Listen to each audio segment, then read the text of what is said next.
Yes, because he never did a thing like that before as asked to get his breakfast in bed with a couple of eggs since the City Arms Hotel, when he used to be pretending to be laid up with a sick voice, doing his highness to make himself interesting to that old faggot Mrs. Reardon that he thought he had a great leg of, and she never left us a farthing. All for masses for herself and her soul.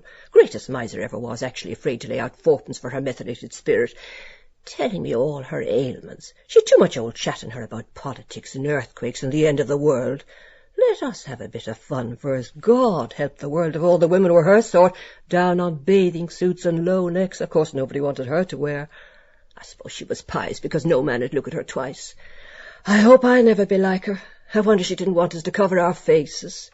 But she was a well-educated woman, certainly, and her gabby talk about Mr. Reardon here and Mr. Reardon there. I suppose he was glad to get shut of her and her dog smelling my fur and always edging to get up under my petticoats, especially then. Still, I like that in him, polite to old women like that, and waiters, and beggars too. He's not proud out of nothing, but not always. If ever he got anything really serious the matter with them, it's much better for them to go into hospital where everything is clean. But I suppose I'd have to drink it into him for a month. Yes, and then we'd have a hospital nurse next thing on the carpet, have him staying there till they throw him out, or a nun, maybe, like the smutty photo he has. She's as much a nun as I'm not.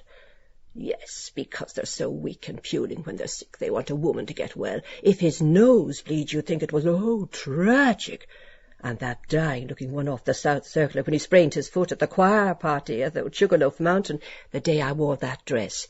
Miss Stack, bringing him flowers, the worst old one she could find at the bottom of the basket, anything at all to get into a man's bedroom with her old maid's voice, trying to imagine he was dying on account of her.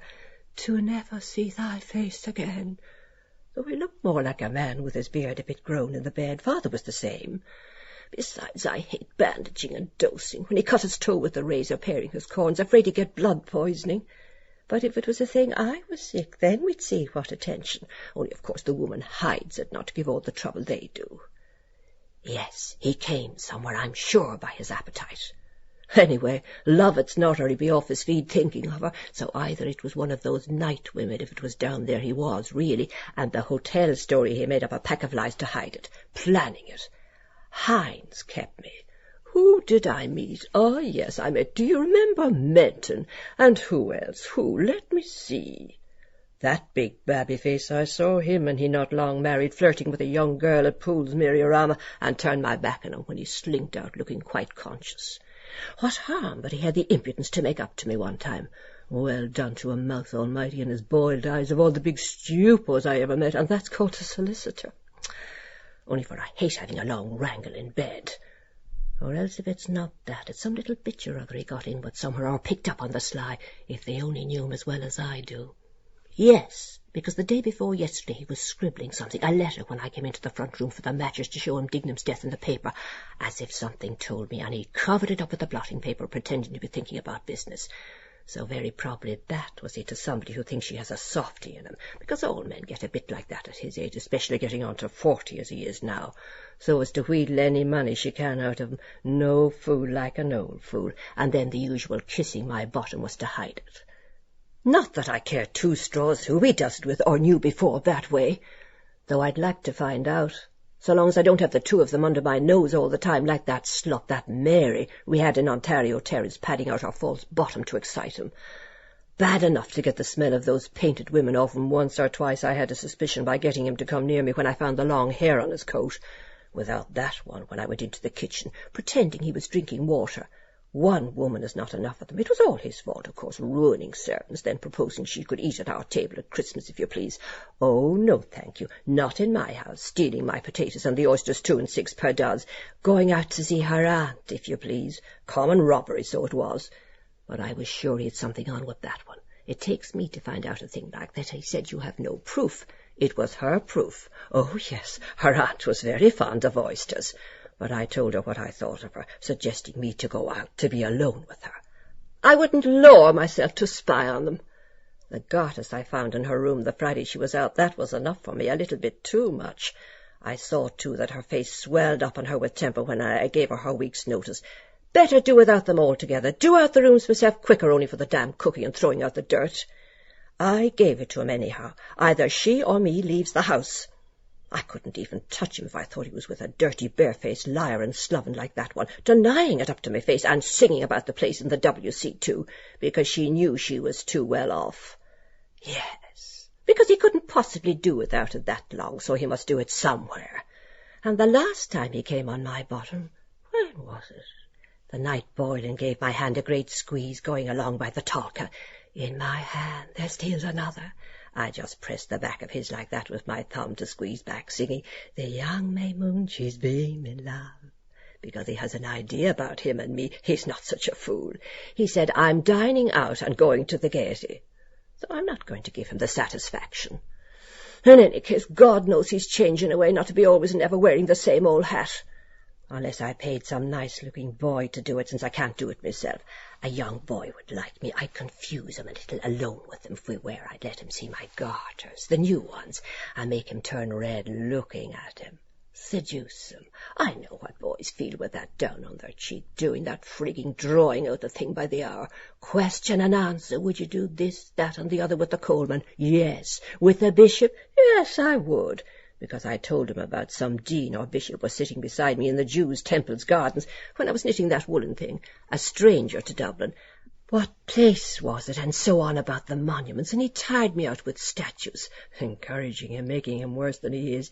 Who is in your mind now? Tell me, who are you thinking of? Who is it? Tell me his name. Who? Tell me who. The German Emperor, is it? Yes. That. I'm him. Think of him. Can you feel him trying to make a whore of me, what he never will? He ought to give it up now at his age. Simply ruination for any woman, and no satisfaction in it, pretending to like it till he comes, and then finish it off myself anyway. And it makes your lips pale. Anyhow, it's done now, once and for all, with all the talk of the world about it people make. It's only the first time. After that it's just the ordinary do it and think no more about it. Why can't you kiss a man without going and marrying him first? You sometimes love to, wildly, when you feel that way. So nice all over you, you can't help yourself. I wish some man or other would take me sometimes when he's there and kiss me in his arms. There's nothing like a kiss long and hot down to your soul, almost paralyzes you. Then I hate that confession when I used to go to Father Corrigan. He touched me, Father, and what harm if he did? Where? And I said, on the canal bank, like a fool. But whereabouts on your person, my child? On the leg behind. High up, was it? Yes, rather high up. Was it where you sit down? Yes. Oh, Lord, couldn't they say bottom right out and have done with it? What's that got to do with it? And did you... Whatever way he put it, I forget. No, Father. And I always think of the real Father. What does he want to know for when I already confessed it to God? He had a nice fat hand, the palm moist always. I wouldn't mind feeling it. Neither would he, I'd say, by the bull neck and his horse collar. I wondered, did he know me in the box? I could see his face. He couldn't see mine, of course. He'd never turn or let on. Still, his eyes were red when his father died. The lost for a woman, of course. It must be terrible when a man cries, let alone them. I'd like to be embraced by one in his vestments and the smell of incense off him like the Pope. Besides, there's no danger with a priest if you're married. He's too careful about himself. Then give something to H.H. the Pope for a penance. I wonder, was he satisfied with me? One thing, I didn't like his slapping me behind, going away so familiarly in the hall, though I laughed. I'm not a horse or an ass, am I? I suppose he was thinking of his father. I wonder, is he awake thinking of me, or dreaming? Am I in it? Who gave him that flower he said he bought? He smelt of some kind of drink, not whiskey or stout, or perhaps the sweety kind of paste they stick their bills up with. Some liquor. I'd like to sip those rich-looking green and yellow expensive drinks, those stage-door Johnnies drink with the opera hats. I tasted one with my finger, dipped out of that American that had the squirrel, talking stamps with Father. He had all he could do to keep himself from falling asleep after.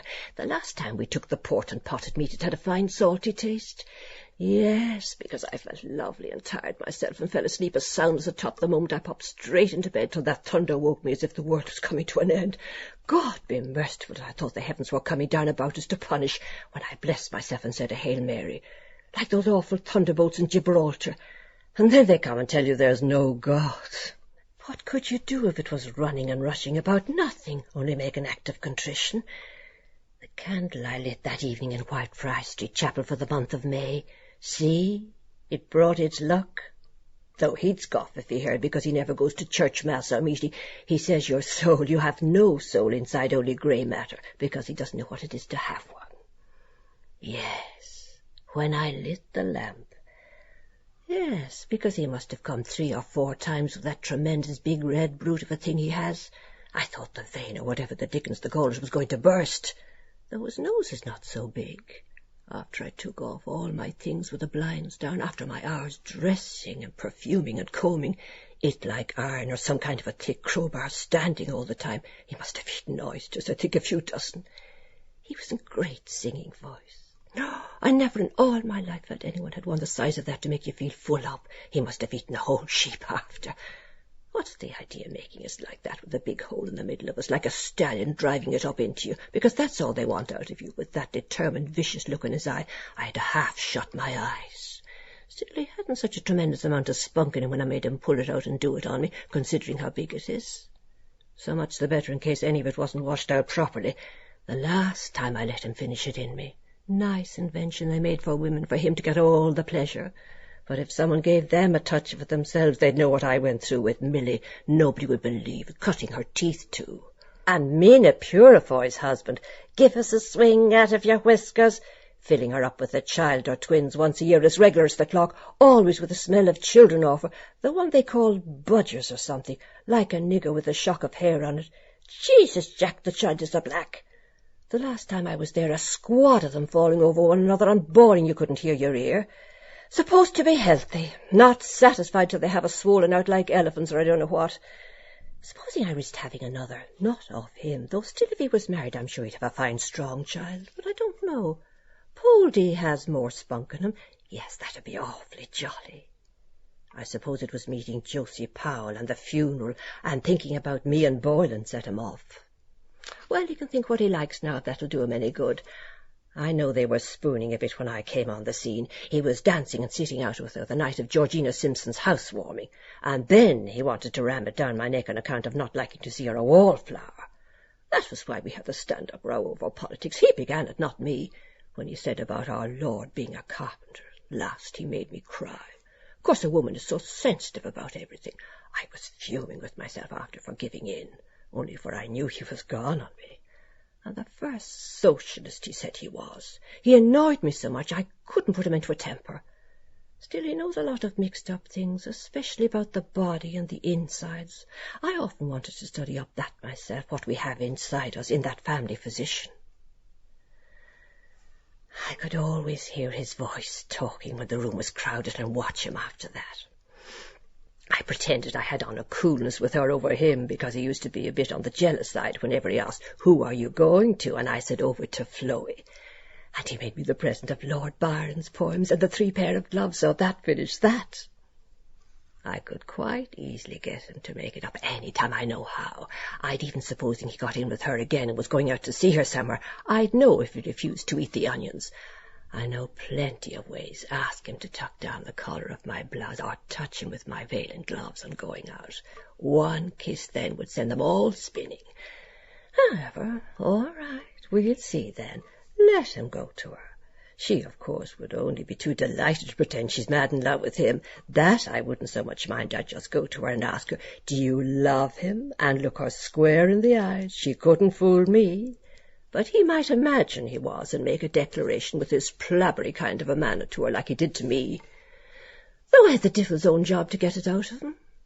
Though I liked him for that. It showed he could hold in and wasn't to be got for the asking. He was on the pop of asking me too the night in the kitchen I was rolling the potato cake. "There's something I want to say to you," only for I put him off letting on I was in a temper with my hands and arms full of pasty flour. In any case, I let out too much the night before, talking of dreams, so I didn't want to let him know more than was good for him.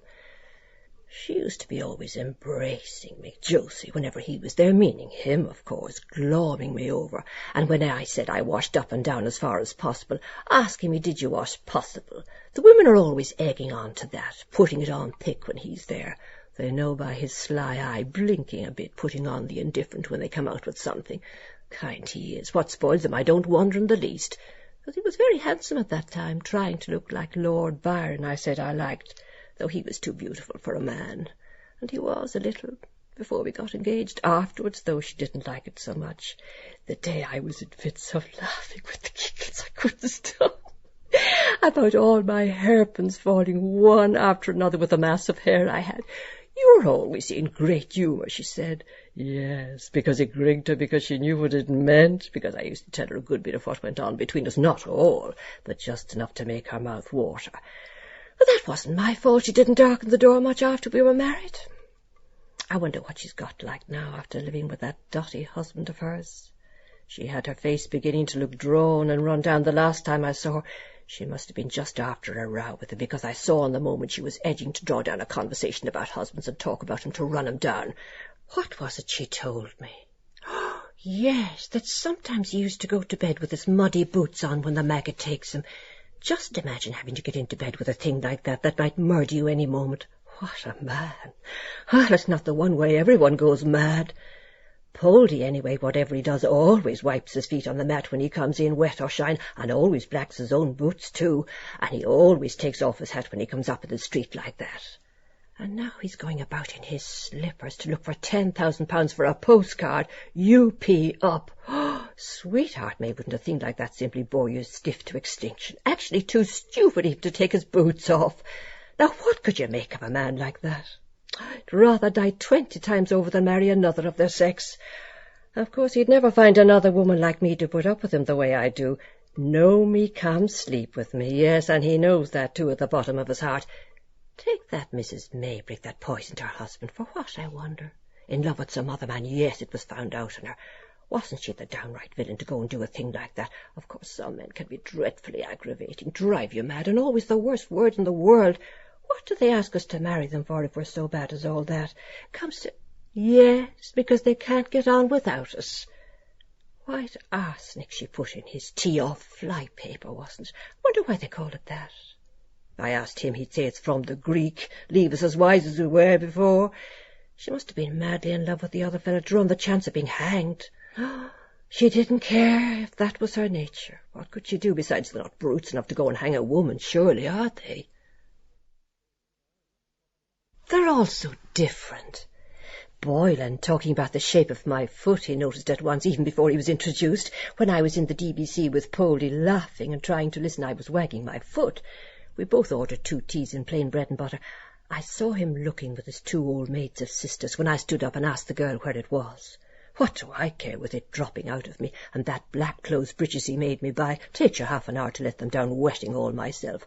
Always with some brand new fad every other week.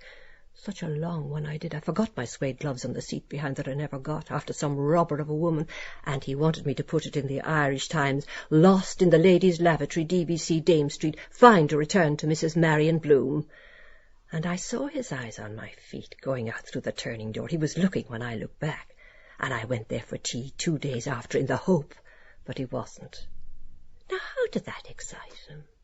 Because I was crossing them when we were in the other room first. He meant the shoes that are too tight to walk in. My hand is nice like that. If only I had a ring with a stone for my month, a nice aquamarine. I'll stick him for one, and a gold bracelet. I don't like my foot so much. Still, I made him spend once with my foot the night after Goodwin's botch-up of a concert. So cold and windy it was. Well, we had that rum in the house to mull, and the fire wasn't black out when he asked to take off my stockings lying on the hearthrug in Lombard Street. Well, and another time it was my muddy boots he'd like me to walk in all the horse's dung I could find. But of course he's not natural like the rest of the world. What did he say? I could give 9 points in 10 to Catty Lanner and beat her. What does that mean? I asked him. I forget what he said, because the stop-press edition just passed, and the man with the curly hair and the Lucan dairy that's so polite, I think I saw his face before somewhere. I noticed him when I was tasting the butter. So I took my time. But tell Darcy, too, that he used to make fun of when he commenced kissing me on the choir stairs after I sang Gounod's Ave Maria. What are we waiting for? Oh, my heart, kiss me straight on the brow and part. which is my brown part. He was pretty hot for all his tinny voice, too. My low notes he was always raving about, if you can believe him. I liked the way he used his mouth, singing. Then he said, wasn't it terrible to do that there in a place like that? I don't see anything so terrible about it. I'll tell him about that some day, not now, and surprise him. Aye, and I'll take him there and show him the very place, too, we did it. So now, there you are, like it or lump it, if he thinks nothing can happen without him knowing. He hadn't an idea about my mother till we were engaged, otherwise he'd never have got me so cheap as he did. He was 10 times worse himself, anyhow, begging me to give him a tiny bit cut off my drawers. That was the evening coming along Kenilworth Square. He kissed me in the eye of my glove. I had to take it off, asking me questions. Is it permitted to inquire the shape of my bedroom? So I let him keep it, as if I forgot to think of me. When I saw him slip it into his pocket, of course he's mad on the subject of drawers, that's plain to be seen. Always skeezing at those brazen-faced things on the bicycles with their skirts blowing up to their navels. Even when Milly and I were out with him at the open-air fete, that one in the cream muslin standing right against the sun so he could see every atom she'd on. When he saw me from behind, following in the rain, I saw him before he saw me, however, standing at the corner of the Harold's Cross Road with a new raincoat on him, with a muffler in the Zangari colours to show off his complexion, and the brown hat, looking sly boots as usual. What was he doing there where he'd no business? They can go and get whatever they like from anything at all with a skirt on it, and we're not to ask any questions. But they want to know, where were you? Where are you going? I could feel him coming along, skulking after me, his eyes on my neck. He'd been keeping away from the house. He felt it was getting too warm for him. So I half turned and stopped. Then he pestered me to say yes, till I took off my glove, slowly watching him. He said my open-work sleeves were too cold for the rain, anything for an excuse to put his hand near me drawers. Drawers the whole blessed time till I promised to give him the pair off my doll to carry about in his waistcoat pocket. Maria Santissima, he did look a big fool dreeping in the rain. Splendid set of teeth he had, made me hungry to look at them, and beseeched of me to lift the orange petticoat I had on with the sun-ray pleats, that there was nobody, he said. He'd kneel down in the wet if I didn't. So persevering he would, too, and ruin his new raincoat. You never know what freak they take alone with you. They're so savage for it, if anyone was passing. So I lifted them a bit and touched his trousers outside the way I used to Gardner after with my ring hand, to keep him from doing worse where it was too public. I was dying to find out, was he circumcised? He was shaky like a jelly all over. They want to do everything too quick, take all the pleasure out of it. And father waiting all the time for his dinner. He told me to say I left my purse in the butcher's and had to go back for it. What a deceiver. Then he wrote me that letter with all those words in it. How could he have the face to any woman after his company manners? Making it so awkward after when we met, asking me, have I offended you? With my eyelids down. Of course, he saw I wasn't. He had a few brains, not like that other fool, Henny Doyle. He was always breaking or tearing something in the charades. I hate an unlucky man. And if I knew what it meant, of course I had to say, no, for form's sake. Don't understand you, I said. And wasn't it natural? So it is, of course. It used to be written up with a picture of a woman's on that wall in Gibraltar with that word I couldn't find anywhere, only for children seeing it too young. Then writing a letter every morning, sometimes twice a day. I liked the way he made love then. He knew the way to take a woman when he sent me the 8 big poppies, because mine was the 8th. Then I wrote the night he kissed my heart at Dolphin's Barn. I couldn't describe it. It simply makes you feel like nothing on earth. But he never knew how to embrace well like Gardner. I hope he'll come on Monday, as he said, at the same time. 4. I hate people who come at all hours, answer the door, you think it's the vegetables, then it's somebody, and you all undressed. Or the door of the filthy, sloppy kitchen blows open the day old frosty-faced Goodwin called about the concert in Lombard Street, and I just after dinner all flushed and tossed with boiling old stew. Don't look at me, Professor, I had to say, I'm a fright. Yes, but he was a real old gent in his way. It was impossible to be more respectful. Nobody to say you're out. You have to peep out through the blind. Like the messenger boy today, I thought it was a put-off first, him sending the port and the peaches first. I was just beginning to yawn with nerves, thinking he was trying to make a fool of me, when I knew his tat-rat-tat at the door. He must have been a bit late, because it was 3:15 when I saw the two Daedalus girls coming from school. I never know the time. Even that watch he gave me never seems to go properly. I'd want to get it looked after. When I threw the penny to that lame sailor, for England, home and beauty, when I was whistling, "There is a charming girl I love," and I hadn't even put on my clean shift or powdered myself a thing. Then, this day week, we're to go to Belfast. Just as well he has to go to Ennis's father's anniversary, the 27th. It wouldn't be pleasant if he did. Suppose our rooms at the hotel were beside each other, and any fooling went on in the new bed. I couldn't tell him to stop and not bother me with him in the next room. Or perhaps some Protestant clergyman with a cough knocking on the wall. Then he wouldn't believe it next day we didn't do something. It's all very well a husband, but you can't fool a lover. After me telling him we never did anything, of course he didn't believe me. No. It's better he's going where he is. Besides, something always happens with him. The time going to the Mallow concert, at Maryborough, ordering boiling soup for the two of us. Then the bell rang. Out he walks down the platform with the soup splashing about, taking spoonfuls of it. Hadn't he the nerve? And the waiter after him, making a holy show of his screeching and confusion for the engine to start. But he wouldn't pay till he finished it. The two gentlemen in the third-class carriage said he was quite right, so he was too. He's so pig-headed sometimes when he gets a thing into his head.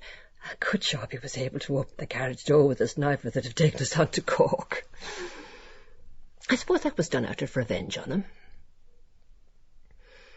Oh, I love jaunting in a train or a car with lovely soft cushions.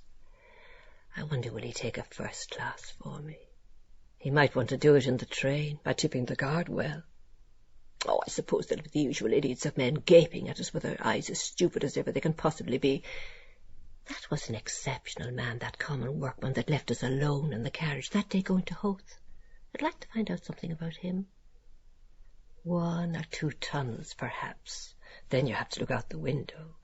All the nights are coming back. Supposing I never came back, what would they say? Eloped with them. That gets you on the stage. The last concert I sang at, where? It's over a year ago. When was it? St. Teresa's Hall, Clarendon Street. Little chits of misses they have now singing, Kathleen Carney and her like.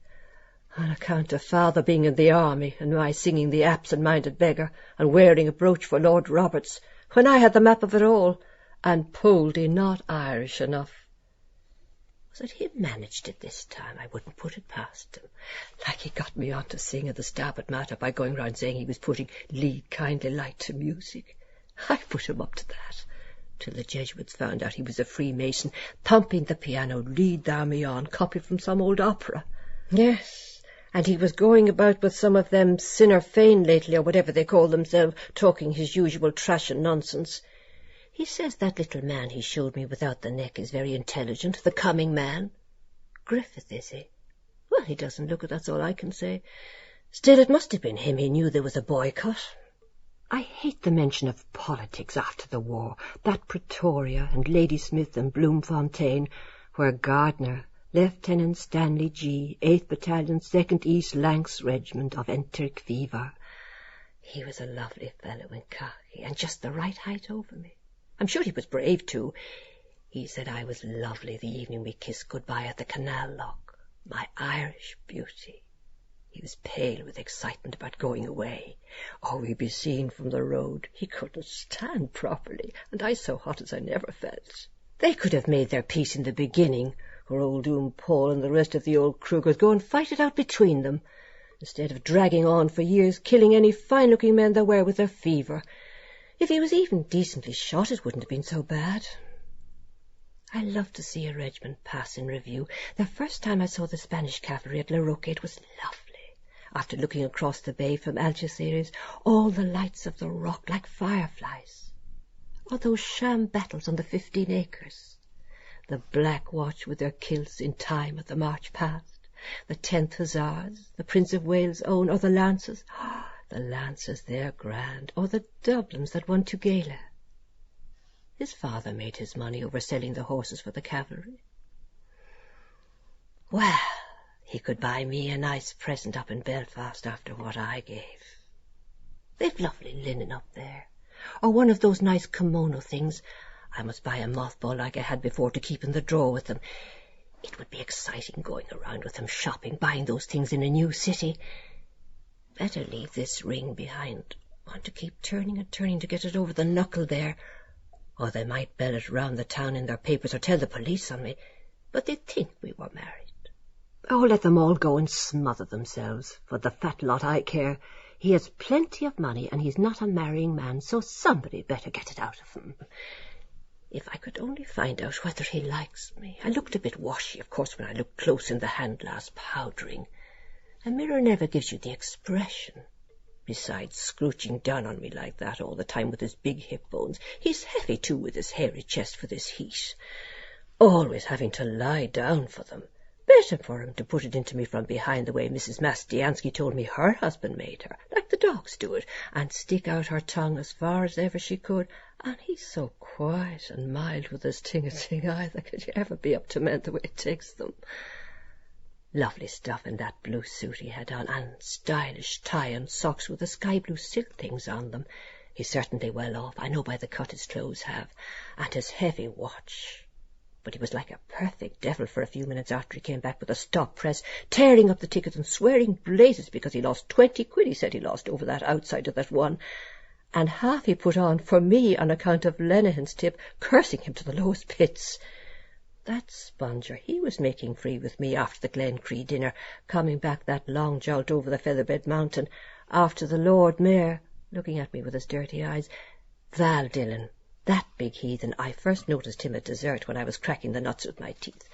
I wished I could have picked every morsel of that chicken out of my fingers. It was so tasty and browned and as tender as anything, only for I didn't want to eat everything on my plate. Those forks and fish slices were hallmark silver, too. Oh, wish I had some. I could easily have slipped a couple into my muff when I was playing with them, then always hanging out of them for money in a restaurant for the bit you put down your throat. We have to be thankful for our mangy cup of tea itself, as a great compliment to be noticed, the way the world is divided. In any case, if it's going to go on, I want at least 2 other good chemises for one thing. But I don't know what kind of drawers he likes. None at all, I think, didn't he say? Yes, and half the girls in Gibraltar never wore them either, naked as God made them. That Andalusian singing her Manola, she didn't make much secret of what she hadn't. Yes, and the second pair of silkette stockings is laddered after one day's wear. I could have brought them back to Lourdes this morning and kick up a row and made that one change them, only not to upset myself and run the risk of walking into him and ruining the whole thing. And one of those kid-fitting corsets I'd want, advertised cheap in the Gentlewoman, with elastic gauze on the hips. He saved the one I have, but that's no good. What do they say? They give a delightful figure line, 11 and 6, obviating that unsightly broad appearance across the lower back to reduce flesh. My belly is a bit too big. I'll have to knock off the stout at dinner, or am I getting too fond of it? The last they sent from O'Rourke's was as flat as a pancake. He makes his money. Easy Larry, they call him. The old mangy parsley sent at Christmas a cottage cake and a bottle of hogwash he tried to palm off his claret that he couldn't get anyone to drink. God spare his spit for fear he'd die of the drought.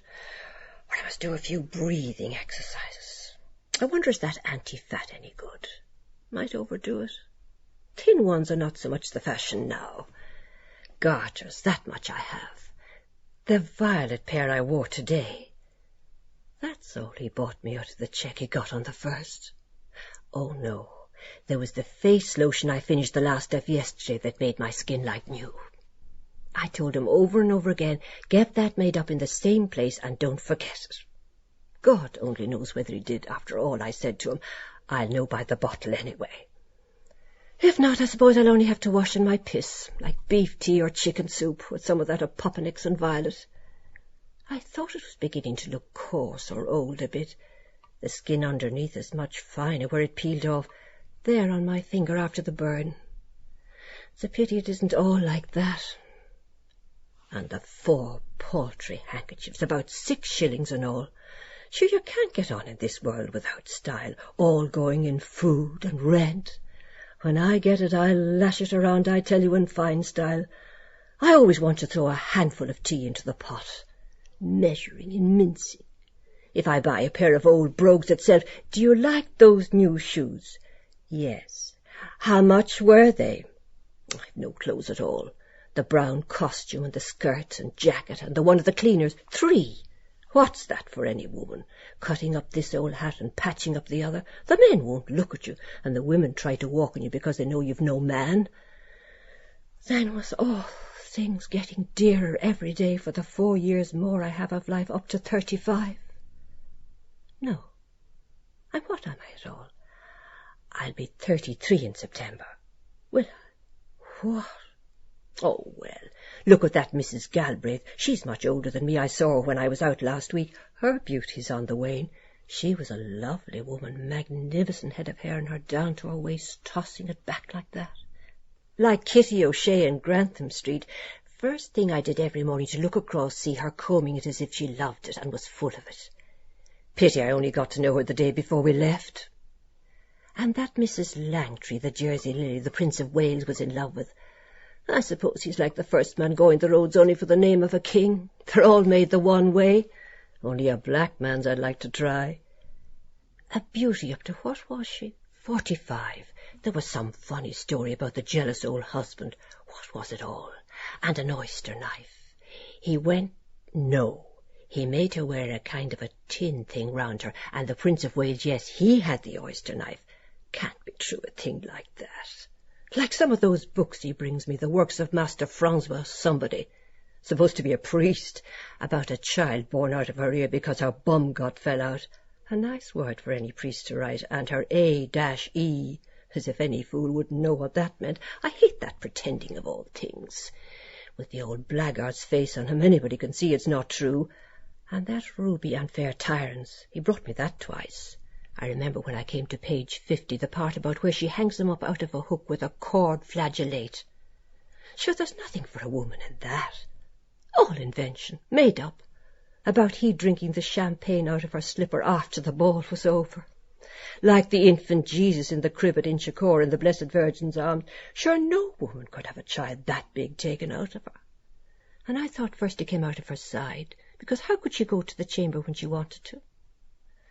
And she a rich lady. Of course she felt honoured. H.R.H. He was in Gibraltar the year I was born. I bet he found lilies there, too, where he planted the tree. He planted more than that in his time. He might have planted me, too, if he'd come a bit sooner. Then I wouldn't be here as I am. He ought to chuck that free man, with the paltry few shillings he knocks out of it, and go into an office or something where he'd get regular pay. Or a bank, where they could put him up on a throne to count the money all day. Of course, he prefers plottering about the house so as you can't stir with him any sides. What's your programme today? I wish he'd even smoke a pipe like father to get the smell of a man, or pretending to be mooching about for advertisements when he could have been a Mr. Cuffstill only for what he did. Then sending me to try and patch it up. I could have got him promoted there to be the manager. He gave me a great mirada once or twice. First he was as stiff as the mischief. Really and truly, Mrs. Bloom. Only I felt rotten simply with the old rubbishy dress that I lost the leads out of the tails with no cut in it. But they're coming into fashion again. I bought it simply to please him. I knew it was no good by the finish. Pity I changed my mind of going to Todd and Burns, as I said, and not Lee's. It was just like the shop itself, rummage sale, a lot of trash. I hate those rich shops, get on your nerves. Nothing kills me altogether, only he thinks he knows a great lot about a woman's dress and cooking, mathering everything he can scour off the shelves into it. If I went by his advices, every blessed hat I put on, does that suit me? Yes, take that, that's all right. The one like a wedding cake standing up miles off my head, he said, suited me, or the dish-cover one coming down on my backside on pins and needles about the shop girl in that place in Grafton Street. I had the misfortune to bring him into, and she as insolent as ever she could be with her smirk, saying, I'm afraid we're giving you too much trouble. What's she there for? But I stared it out of her. Yes, he was awfully stiff, and no wonder, but he changed the second time he looked. Podey pig-headed as usual, like the soup. but I could see him looking very hard at my chest when he stood up to open the door for me. It was nice of him to show me out in any case. I'm extremely sorry, Mrs. Bloom, believe me, without making it too marked the first time, after him being insulted and me being supposed to be his wife. I just half smiled. I know my chest was out that way at the door when he said, "I'm extremely sorry," and I'm sure you were. Yes, I think he made them a bit firmer, sucking them like that so long. He made me. Thirsty titties, he calls them. I had to laugh. Yes, this one anyhow. Stiff the nipple gets for the least thing. I'll get him to keep that up, and I'll take those eggs beaten up with marsala, fatten them out for him. What are all those veins and things? Curious the way it's made. Two the same in case of twins. They're supposed to represent beauty, placed up there like those statues in the museum, one of them pretending to hide it with her hand. Are they so beautiful? Of course, compared with what a man looks like with his 2 bags full and his other thing hanging down out of him or sticking up at you like a hat rack, no wonder they had it with a cabbage leaf.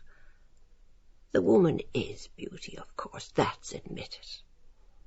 When he said I could pose for a picture naked to some rich fellow in Holles Street, when he lost the job in Healy's and I was selling the clothes and strumming in the Coffee Palace, would I be like that bath of the nymph with my hair down?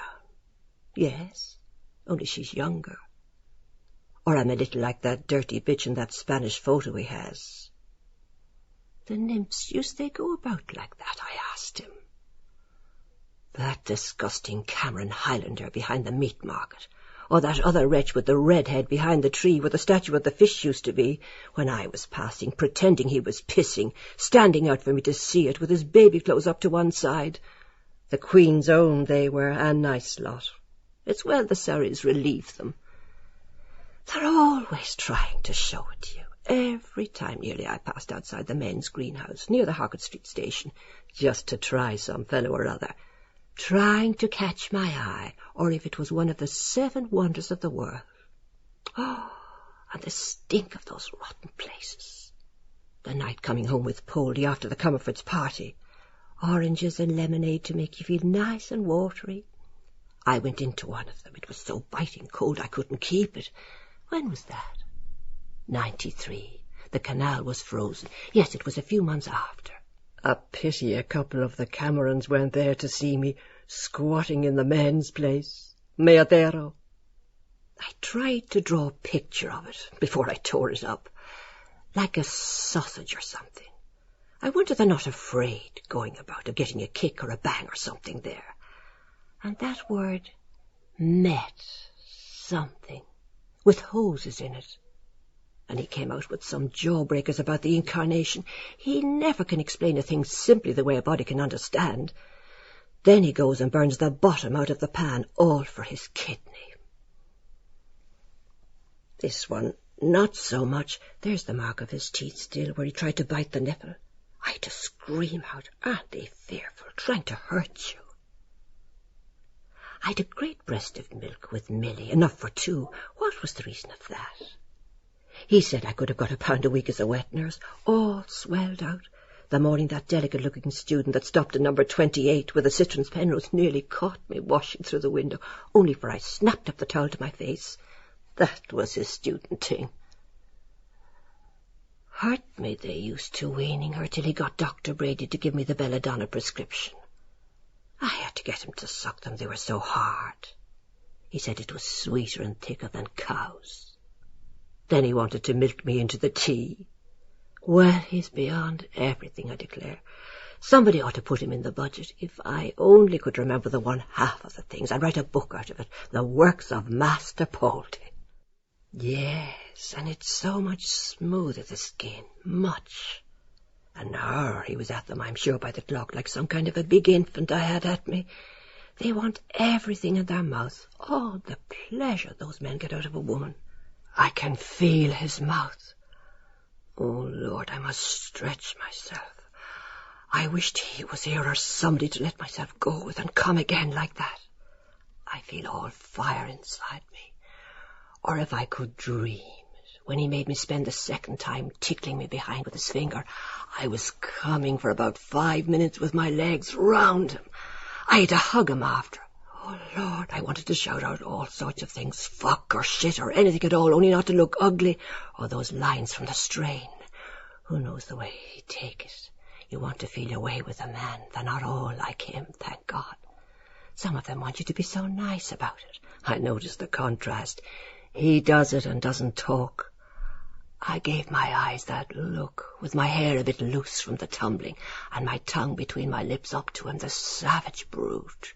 Thursday, Friday, 1, Saturday, 2, Sunday, 3. Oh, Lord, I can't wait till Monday.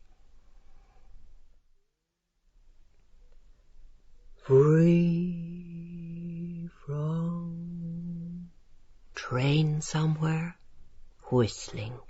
The strength those engines have in them, like big giants, and the water rolling all over and out of them all sides like the end of love's old sweet song. The poor men that have to be out all night from their wives and families in those roasting engines. Stifling it was today. I'm glad I burned the half of those old Freemans and photobits, leaving things like that lying around. He's getting very careless, and threw the rest of them up in the WC. I'll get him to cut them tomorrow for me, instead of having them there for the next year, to get a few pence for them. Have him asking, where's last January's paper? And all those old overcoats I bundled out of the hall, making the place hotter than it is. The rain was lovely just after my beauty sleep. I thought it was going to get like Gibraltar. My goodness, the heat there before the Levanter came on. Black as night, and the glare of the rocks standing up in it like a big giant. Compared with their 3 rock mountain they think is so great. With the red sentries, here and there the poplars, and they all white hot, and the mosquito nets, and the smell of the rainwater in those tanks. Watching the sun all the time weltering down on you. Faded. All that lovely frock Father's friend Mrs. Stanhope sent me from the Beaumarchais, Paris. What a shame. My dearest Doggerina, she wrote. On what? She was very nice. What's this her other name was? Just a PC to tell you I sent the little present. I've just had a jolly warm bath and feel a very clean dog now. Enjoyed it. Wogger, she called him. Wogger'd give anything to be back in Jib and hear you sing in old Madrid, or Waiting. Conconi is the name of those exercises he bought me. One of those new, some word I couldn't make out, shawls, amusing things but tear for the least thing. Still they're lovely, I think, don't you? We'll always think of the lovely teas we had together, scrumptious currant scones and raspberry wafers I adore. Well now, dearest Doggerina, be sure and write soon. Kind. She left out regards to your father, also Captain Grove. With love, yours affly, XXXXX. She didn't look a bit married, just like a girl. He was years older than her. Wogger. He was awfully fond of me, when he held down the wire with his foot for me to step over at the bullfight at La Linnaea, when that matador Gomez was given the bull's ear. Clothes we have to wear, whoever invented them, expecting you to walk up Killiney Hill then, for example at that picnic, all staced up. You can't do a blessed thing in them in a crowd, run or jump out of the way. That's why I was afraid when that other ferocious old bull began to charge the banderillas with the sashes and the 2 things in their hats, and the brutes of men shouting, Bravo, Toro! Sure, the women were as bad in their nice white mantillas, ripping all the whole insides out of those poor horses. I never heard of such a thing in all my life. Yes, he used to break his heart at me taking off the dog barking in Bell Lane. Poor brute, and it's sick. What became of them ever? I suppose they're dead long ago, the 2 of them. It's like all through a mist, makes you feel so old. I made the scones. Of course I had everything all to myself then. A girl, Hester, we used to compare our hair. Mine was thicker than hers. She showed me how to settle it at the back when I put it up. And what's this else? How to make a knot on a thread with the one hand. We were like cousins. What age was I then? The night of the storm I slept in her bed. She had her arms around me. Then we were fighting in the morning with the pillow. What fun! He was watching me whenever he got an opportunity, at the band on the Alameda Esplanade, when I was with Father and Captain Grove. I looked up at the church first, and then at the windows, then down, and our eyes met. I felt something go through me like all needles. My eyes were dancing, I remember, after when I looked at myself in the glass. Hardly recognized myself, the change. I had a splendid skin from the sun and the excitement, like a rose. I didn't get a wink of sleep. It wouldn't have been nice on account of her, but I could have stopped it in time. She gave me The Moonstone to read. That was the first I read of Wilkie Collins. East Lynne I read, and The Shadow of Ashley Diet, Mrs. Henry Wood. Henry Dunbar by that other woman. I lent him afterwards with Mulvey's photo in it, so, as he see, I wasn't without. And Lord Lytton, Eugene Aram. Molly Bawn she gave me by Mrs. Hungerford on account of the name. I don't like books with a Molly in them. Like that one he brought me about the one from Flanders. A whore, always shoplifting anything she could, cloth and stuff and yards of it. This blanket is too heavy on me. That's better. I haven't even one decent nightdress. This thing gets all rolled up under me, besides him and his fooling. That's better. I used to be weltering then in the heat, my shift drenched with the sweat stuck in the cheeks of my bottom, on the chair when I stood up. They were so fattish and firm when I got up on the sofa cushions to see with my clothes up. And the bugs, tons of them at night. And the mosquito nets. I couldn't read a line. Lord, how long ago it seems. Centuries. Of course they never come back. And she didn't put her address right on it either. She may have noticed her Wagga people were always going away. And we never. I remember that day with the waves and the boats with their high heads rocking and the swell of the ship. Those officers' uniforms on shore leave made me seasick. He didn't say anything. He was very serious. I had the high-button boots on and my skirt was blowing. She kissed me 6 or 7 times. Didn't I cry? Yes, I believe I did, or near it. My lips were tittering when I said goodbye. She had a gorgeous wrap on, some special kind of blue collar on her for the voyage, made very peculiarly to one side like, and it's extremely pretty. It got as dull as the devil after when they went. I was almost planning to run away mad out of it somewhere. We're never easy where we are, father or aunt or marriage. Waiting, always waiting, to guide him to me. Waiting. North beat his flying feet.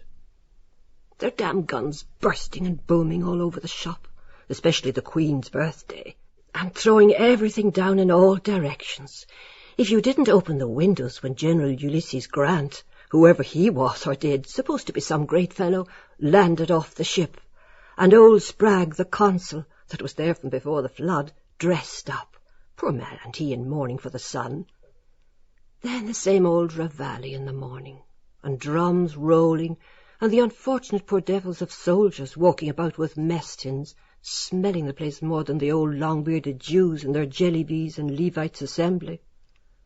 And sound clear, and gunfire for the men to cross the lines, and the warden marching with his keys to lock the gates, and the bagpipes, and only Captain Groves and Father talking about Rorke's Drift and Plevna and Sir Garnet Wolseley and Gordon at Khartoum, lighting their pipes for them every time they went out. Drunken old devil with his grog on the windowsill, catch him leaving any of it, picking his nose, trying to think of some other dirty story to tell up in a corner. But he never forgot himself when I was there, sending me out of the room on some blind excuse, paying his compliments. The Bushmills whiskey talking, of course, but he'd do the same to the next woman who came along. I suppose he died of galloping drink ages ago. The days like years. Not a letter from a living soul except the odd few I've posted to myself with bits of paper in them. So bored sometimes I could fight with my nails. Listening to that old Arab with the one eye and his hias of an instrument singing his ya, ya, ya. All my compliments on your hodgepodge of your hias. As bad as now, with the hands hanging off me, looking out of the window. If there was a nice fellow even in the opposite house. That medical in Hollis Street the nurse was after when I put on my gloves and hat at the window to show I was going out. Not a notion what I meant. Aren't they thick? Never understand what you say. Even you'd want to print it up on a big poster for them. Not even if you shake hands twice with the left. He didn't recognize me either when I half frowned at him outside Westland Road Chapel. Where does the great intelligence come in, I'd like to know? Grey matter? They have it all in their tail, if you ask me. Those country gougers up in the City Arms. Intelligence? They had a damn sight less than the bulls and cows they were selling. The meat and the coalman's bell. That noisy bugger trying to swindle me with the wrong bill he took out of his hat. What a pair of paws. And pots and pans and kettles to mend. Any broken bottles for a poor man today? And no visitors or post ever, except his cheques or some advertisement. Like that wonder worker they sent him addressed, Dear Madam. Only his letter, and the card from Millie this morning. See, she wrote a letter to him. Who did I get the last letter from?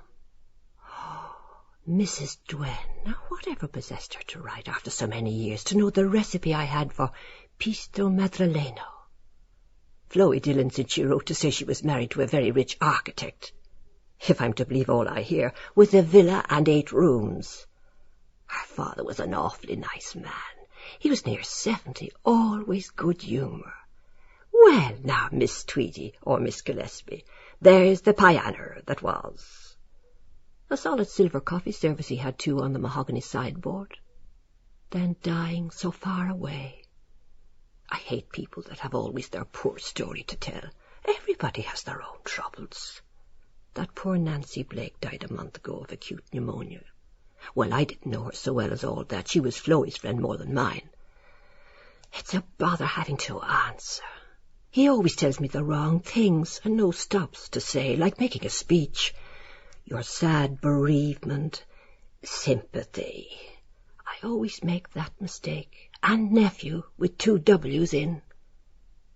I hope he'll write me a longer letter the next time, if it's a thing he really likes me. Oh, thanks be to the great God I got somebody to give me what I badly wanted to put some heart up into me. You've no chances at all in this place like you used long ago. I wish somebody would write me a love letter. His wasn't much. And I told him he could write what he liked. Yours ever, Hugh Boylan. In old Madrid, silly women believe love is sighing, I am dying. Still, if he wrote it, I suppose there'd be some truth in it. True or no, it fills up your whole day and life. Always something to think about every moment and see it all around you like a new world. I could write the answer in bed to let him imagine me. Short, just a few words. Not those long cross letters Atty Dillon used to write to the fellow that was something in the forecourts that jilted her after, out of the lady's letter writer. When I told her to say a few simple words he could twist how he liked.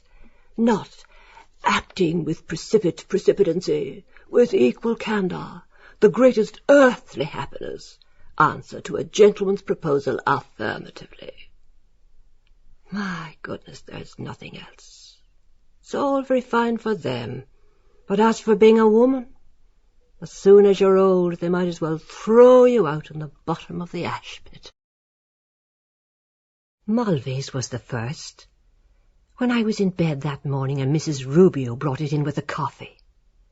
She stood there, standing, when I asked her to hand me, and I pointing at them, I couldn't think of the word, a hairpin to open it with. Orchilla.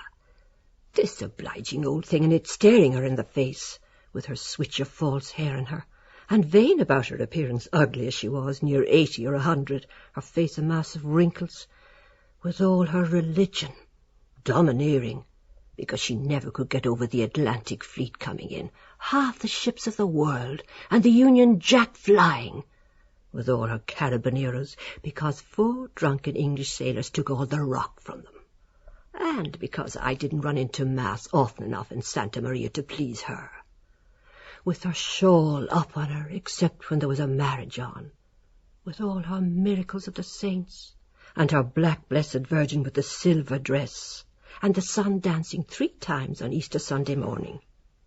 And when the priest was going by with the bell bringing the Vatican to the dying, blessing herself for his majesty. An admirer, he signed it. I near jumped out of my skin. I wanted to pick him up when I saw him following me along the Calle Real in the shop window. Then he tipped me just in passing. I never thought he'd write making an appointment. I had it inside my petticoat bodice all day, reading it up in every hole and corner, while Father was up at the drill instructing, to find out by the handwriting or the language of stamps, singing, I remember, "Shall I wear a white rose?" And I wanted to put on the old stupid clock to near the time. He was the first man kissed me, under the Moorish wall, my sweetheart when a boy. It never entered my head what kissing meant till he put his tongue in my mouth. His mouth was sweet like young. I put my knee up to him a few times to learn the way. What did I tell him? I was engaged, for fun, to the son of a Spanish nobleman named Don Miguel de la Flora, and he believed that I was to be married to him in 3 years' time. And there's many a true word spoken in jest. There is a flower that bloometh. A few things I told him true about myself, just for him to be imagining. The Spanish girls he didn't like. I suppose one of them wouldn't have him. I got him excited.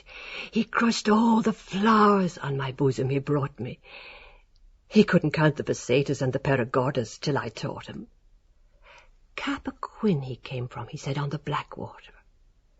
But it was too short then. The day before he left, May, yes, it was May, when the infant king of Spain was born. I'm always like that in the spring. I'd like a new fellow every year.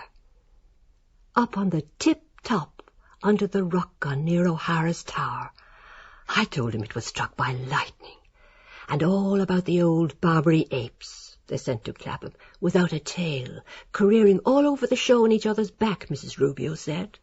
She was a regular old rock scorpion, robbing the chickens out of Intay's farm, and throw stones at you if you went near. He was looking at me. I had that white blouse on open at the front to encourage him as much as I could, without too openly. They were just beginning to be plump. I said I was tired. We lay over the Fir Tree Cove, a wild place. I suppose it must be the highest rock in existence. The galleries and the casemates and those frightful rocks, and St. Michael's Cave with the icicles or whatever they call them hanging down, and ladders, all the mud clutching my boots. I'm sure that's the way down the monkeys go under the sea to Africa when they die. The ships out far like chips. That was the Malta boat passing. Yes, the sea and the sky, you could do what you liked. Lie there forever. He caressed them outside. They love doing that. It's the roundness there. I was leaning over him with my white rice straw hat, to take the newness out of it, the left side of my face the best. My blouse open for his last day. Transparent kind of shirt he had. I could see his chest, pink. He wanted to touch mine with his for a moment, but I wouldn't let him. He was awfully put out first, for fear, you never know, consumption, or leave me with the child, embarazada. That old servant Inez told me that one drop, even if it got into you at all. After I tried with the banana, but I was afraid it might break and get lost up in me somewhere. Yes, because they once took something down out of a woman that was up there for years, covered with lime salts. They're all mad to get in there where they come out of. You'd think they could never get far enough up. And then they're done with you and away till the next time. Yes, because there's a wonderful feeling there all the time, so tender. How did we finish it off? Yes, oh yes, I pulled him off into my handkerchief, pretending not to be excited. But I opened my legs. I wouldn't let him touch me inside my petticoat. I had a skirt opening up the side. I tortured the life out of him for his tickling him. I loved rousing that dog at the hotel. His eyes shut, and a bird flying below us. He was shy all the same. I liked him. Like that morning I made him blush a little when I got over him that way. When I unbuttoned him and took his out and drew back the skin, it had a kind of eye in it. They're all buttons, men, down the middle, on the wrong side of them. Molly darling, he called me. What was his name? Jack? Joe? Harry Mulvey, was it? Yes, I think a lieutenant he was. Rather fair. He'd a laughing kind of a voice. So I went around to the what-you-call-it. Everything was what-you-call-it. Moustache had he. He said he'd come back. Lord, it's just like yesterday to me. And if I was married, he'd do it to me. And I promised him, yes, faithfully, I'd let him block me. Now, flying. Perhaps he's dead or killed. Or a captain or admiral.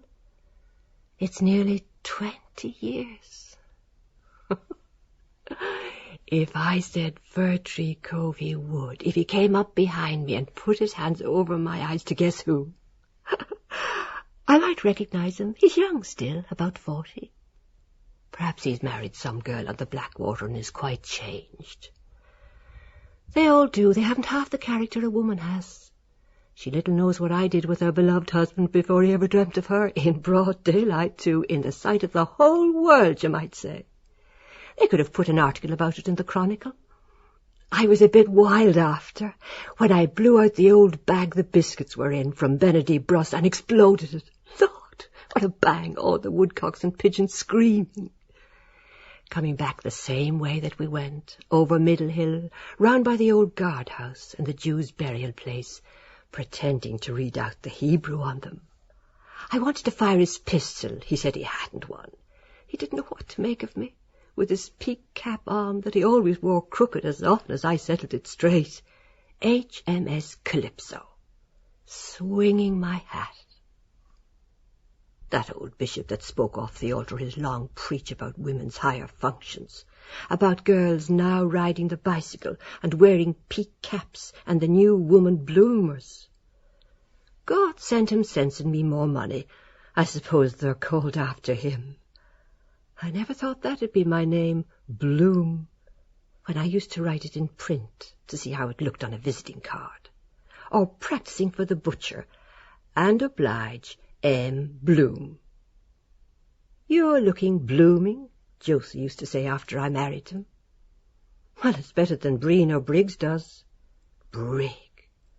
Or those awful names with bottom in them, Mrs. Ramsbottom or some other kind of a bottom. Mulvey. Wouldn't go mad about either. Or suppose I divorced a Mrs. Boylan.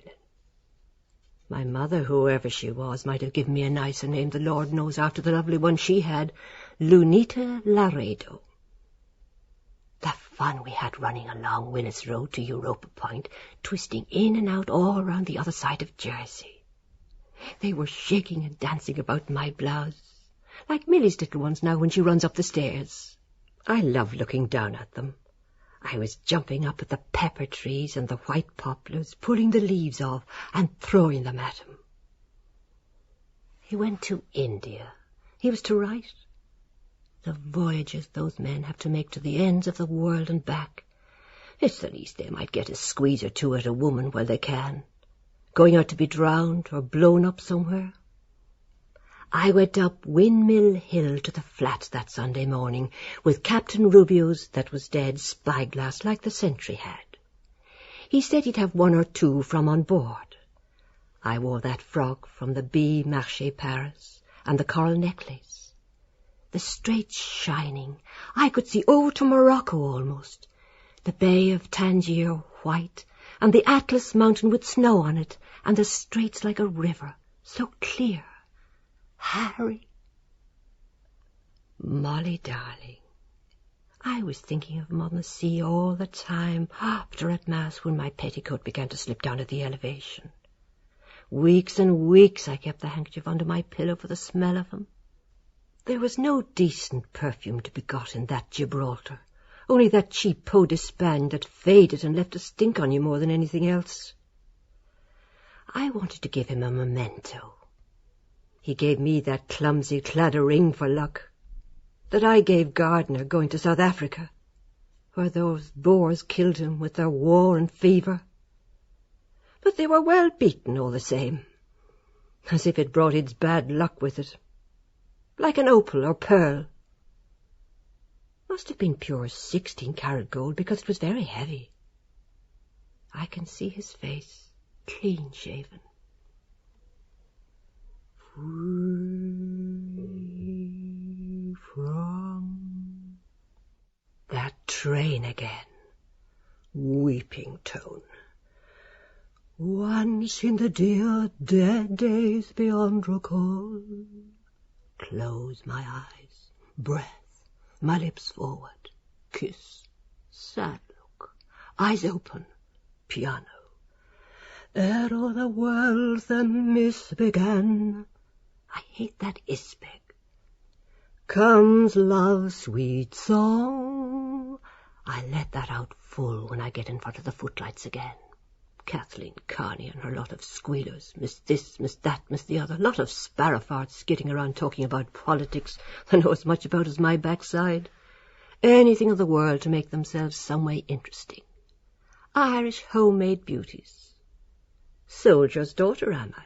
Aye, and whose are you? Bootmakers and publicans, I beg your pardon, coach, I thought you were a wheelbarrow. They'd die down dead off their feet if ever they got a chance of walking down the Alameda on an officer's arm like me on the band night. My eyes flash, my bust, that they haven't. Passion. God help their poor head. I knew more about men and life when I was 15 than they all know at 50.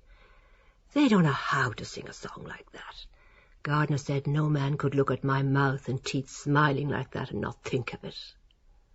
I was afraid he mightn't like my accent first, he's so English. Old father left me, in spite of his stamps. I've my mother's eyes and figure anyhow, he always said. They're so snotty about themselves, some of those cads. He wasn't a bit like that. He was dead gone on my lips. Let them get a husband first that's fit to be looked at, and a daughter like mine, or see if they can excite a swell with money that can pick and choose whoever he wants like Boylan, to do it 4 or 5 times locked in each other's arms. Or the voice either. I could have been a prima donna, only I married him. Comes love's old, deep down, chin back, not too much, make it double. My lady's bower is too long for an encore, about the moated grange at twilight and vaulted rooms.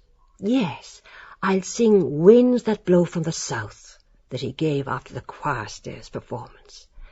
I'll change that lace on my black dress to show off my bobs, and yes, by God, I'll get that big fan mended, make them burst with envy. My hole is itching me always when I think of him. I feel I want to. I feel some wind in me. Better go easy, not wake him. Have him at it again, slobbering after washing every bit of myself, back, belly, and sides. If we'd even a bath itself or my own room. Anyway, I wish he'd sleep in some bed by himself, with his cold feet on me, give his room even to let a fart go to do the least thing. Better, yes, hold them like that a bit on my side. Piano, quietly. Sweet. There's that train, far away, pianissimo. One more. Song. That was a relief. Whatever you be, let your wind go free. Who knows if that pork chop I took with my cup of tea after was quite good, with the heat. I couldn't smell anything of it. I'm sure that queer-looking man in the pork butcher's is a great rogue. I hope that lamp is not smoking, fill my nose up with smuts. Better than having him leaving the gas on all night. I couldn't rest easy in my bed in Gibraltar, even getting up to sea. Why am I so damn nervous about that? Though I like it in the winter, it's more company. Oh, Lord, it was rotten cold, too, that winter when I was only about 10, was I? Yes, I had the big doll with all the funny clothes, dressing her up and undressing. That icy wind skeeting across from those mountains, the something Nevada, Sierra Nevada. Standing at the fire with a little bit of a short shift I had up to heat myself. I loved dancing about in it, then make a race back into bed. I'm sure that fellow opposite used to be there the whole time watching with the lights out in the summer, and I in my skin hopping around. I used to love myself then, stripped at the washstand, dabbing and creaming. Only when it came to the chamber performance, I put out the light too, so then there were two of us. Goodbye to my sleep for this night, anyhow. I hope he's not going to get in with those medicals, leading him astray to imagine he's young again, coming in at 4 in the morning, it must be, if not more. Still, he had the manners not to wake me. What do they find to gabber about all night? Squandering money and getting drunker and drunker.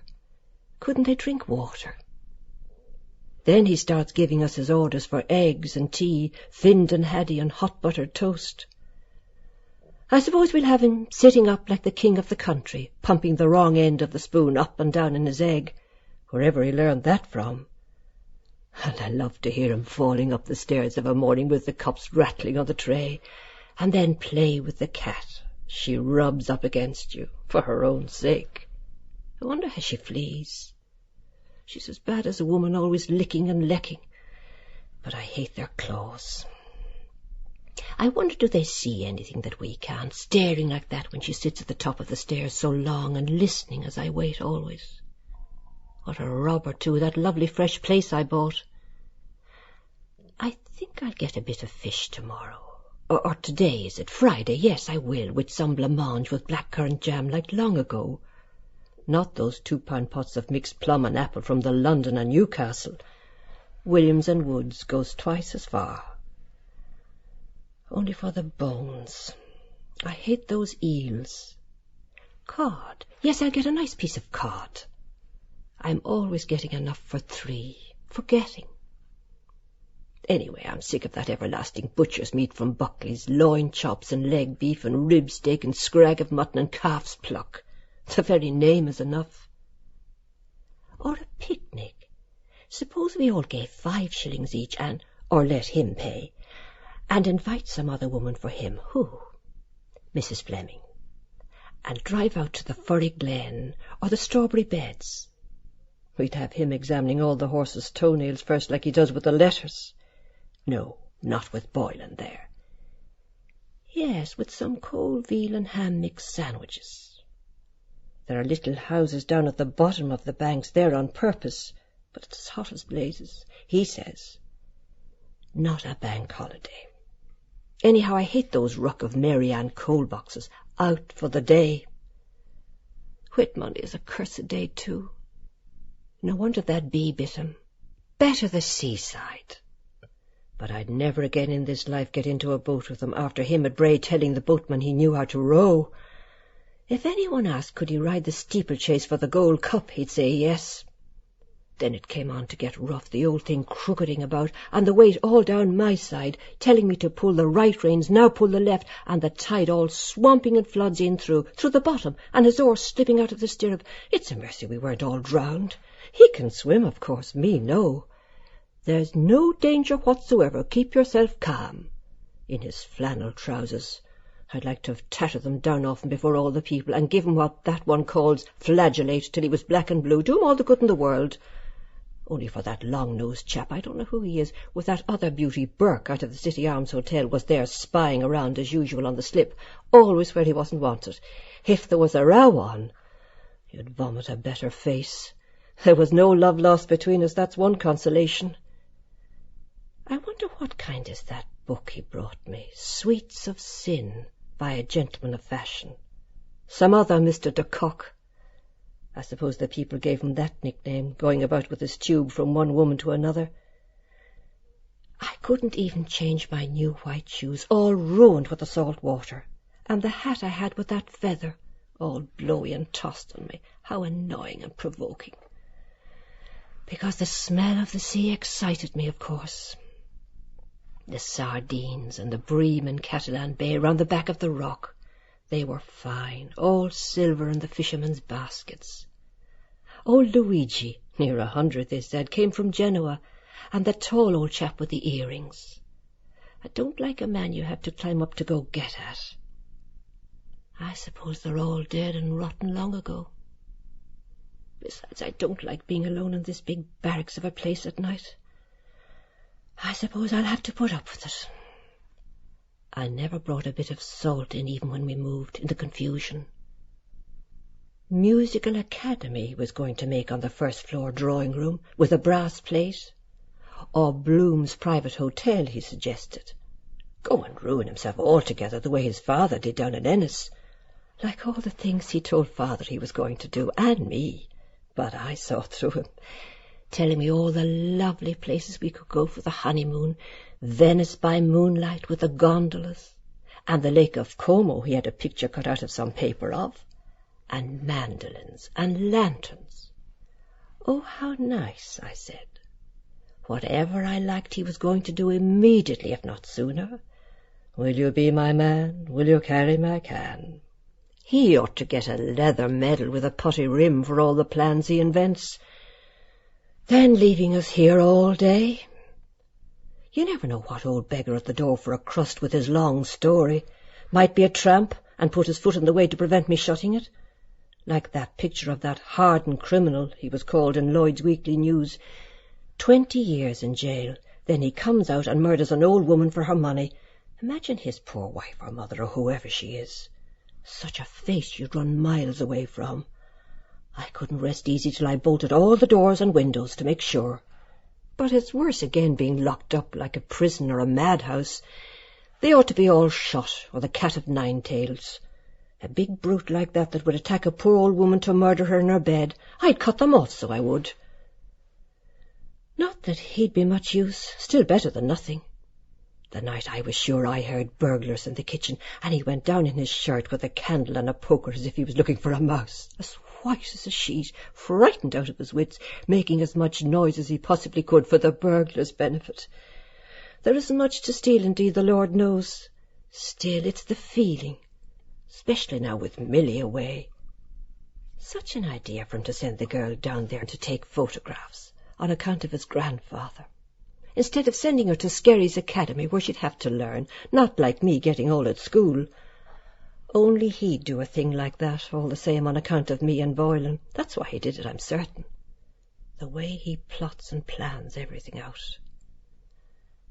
I couldn't turn round with her in the place lately unless I bolted the door first. Gave me the fidgets coming in without knocking first. When I put the chair against the door, just as I was washing myself there below with a glove, get on your nerves. Then doing the log lady all day, put her in a glass case with two at a time to look at her. If he knew she broke off the hand off that little gimcrack statue with her roughness and carelessness before she left, that I got that little Italian boy to mend so that you can't see the joint for 2 shillings. Wouldn't even team the potatoes for you. Of course, she's right not to ruin her hands.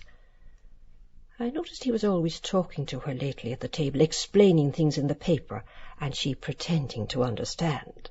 Sly, of course, that comes from his side of the house, and helping her into her coat. But if there was anything wrong with her, it's me she'd tell, not him. He can't say I pretend things, can he? I'm too honest, as a matter of fact. I suppose he thinks I'm finished out and laid on the shelf. Well, I'm not, no, nor anything like it. We'll see. Well, we'll see now. She's well on for flirting, too, with Tom Devan's 2 sons, imitating me whistling, with those rumps of Murray girls calling for her. Can Milly come out, please? She's in great demand, to pick what they can out of her, round in Nelson Street riding Harry Devan's bicycle at night. It's as well he sent her where she is. She was just getting out of bounds, wanting to go on the skating rink and smoking their cigarettes through their nose. I smelt it off her dress when I was biting off the thread off the button I sewed onto the bottom of her jacket. She couldn't hide much from me, I tell you. Only I oughtn't have stitched it and it on her. It brings a parting. And the last plum pudding too split in 2 halves, see, it comes out no matter what they say. Her tongue is a bit too long for my taste. Your blouse is open too low, she says to me, the pan calling the kettle black bottom, and I had to tell her not to cock her legs up like that on show on the windowsill before all the people passing. They all look at her, like me when I was her age. Of course any old rad looks well on you then. A great touch me not to in her own way. At the only way in the Theatre Royal. Take your foot away out of that. I hate people touching me. Afraid of her life, I'd crush her skirt with the pleats. A lot of that touching must go on in theatres in the crush in the dark. They're always trying to wiggle up to you. That fellow in the pit at the Gaiety for Beerbum Tree in Trilby. The last time ever I'll go there to be squashed like that for any Trilby or her bare bum. Every 2 minutes tipping me there and looking away. He's a bit daft, I think. I saw him after trying to get near 2 stylish-dressed ladies outside Switzer's window at the same little game. I recognized him on the moment, the face and everything, but he didn't remember me. And she didn't even want to kiss me at the Broadstone going away. Well, I hope she'll get someone to dance attendance on her the way I did when she was down with the mumps, her glands swollen. Where's this and where's that? Of course she can't feel anything deep yet. I never came properly till I was, 22 or so. It went into the wrong place always. Only the usual girl's nonsense and giggling. That Connie Connolly writing to her in white ink on black paper, sealed with sealing wax. Though she clapped when the curtain came down, because he looked so handsome. Then we had Martin Harvey for breakfast, dinner and supper. I thought to myself afterwards, it must be real love if a man gives up his life for her that way for nothing. I suppose there are a few men like that left. It's hard to believe in it, though, unless it really happened to me. The majority of them are with not a particle of love in their natures. To find 2 people like that nowadays, full up of each other, that would feel the same way as you do, they're usually a bit foolish in the head. His father must have been a bit queer to go and poison himself after her. Still, poor old man, I suppose he felt lost. Always making love to my things, to the few old rags I have, and wanting to put her hair up at 15. My powder, too, only ruin her skin and her. She's time enough for that all her life after. Of course she's restless, knowing she's pretty, with her lips so red. A pity they won't stay that way. I was, too. But there's no use going to the fair with the thing, answering me like a fishwoman when I asked to go for half a stone of potatoes. The day we met Mrs. Joe Gallagher at the trotting matches, and she pretended not to see us in her trap with Friary the solicitor, we weren't grand enough. Till I gave her 2 damn fine cracks across the ear for herself. Take that now for answering me like that, and that for your impudence. She had me that exasperated, of course, contradicting. I was bad-tempered, too, because... How was it? There was a weed in the tea. Or I didn't sleep the night before. Cheese I ate, was it? And I told her over and over again not to leave knives crossed like that.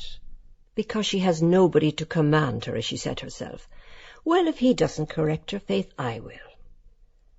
That was the last time she turned on the tear tap. I was just like that myself. They daren't order me about the place. It's his fault, of course, having the 2 of us slaving here instead of getting in a woman long ago. Am I ever going to have a proper servant again? Of course, then she'd see him coming and I'd have to let her know. Or she'd revenge it. Aren't they a nuisance? That old Mrs. Fleming, you have to be walking round after her, putting the things into her hands, sneezing and farting into the pots. Well, of course she's old, she can't help it. A good job I found that rotten old smelly dishcloth that got lost behind the dresser. I knew there was something, and opened the window to let out the smell, bringing in his friends to entertain them, like the night he walked home with a dog, if you please, that might have been mad.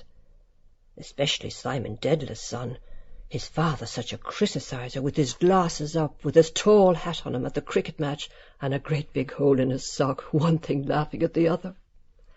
And his son that got all those prizes for whatever he won them in the intermediate. Imagine climbing over the railings if anybody saw him that knew us. Wonder he didn't tear a big hole in his grand funeral trousers, as if the one nature gave wasn't enough for anybody. Hawking him down into the dirty old kitchen now, is he right in his head, I ask? Pity it wasn't washing day. My old pair of drawers might have been hanging up too on the line on exhibition, for all he'd ever care, with the iron mould mark the stupid old bundle burned on them.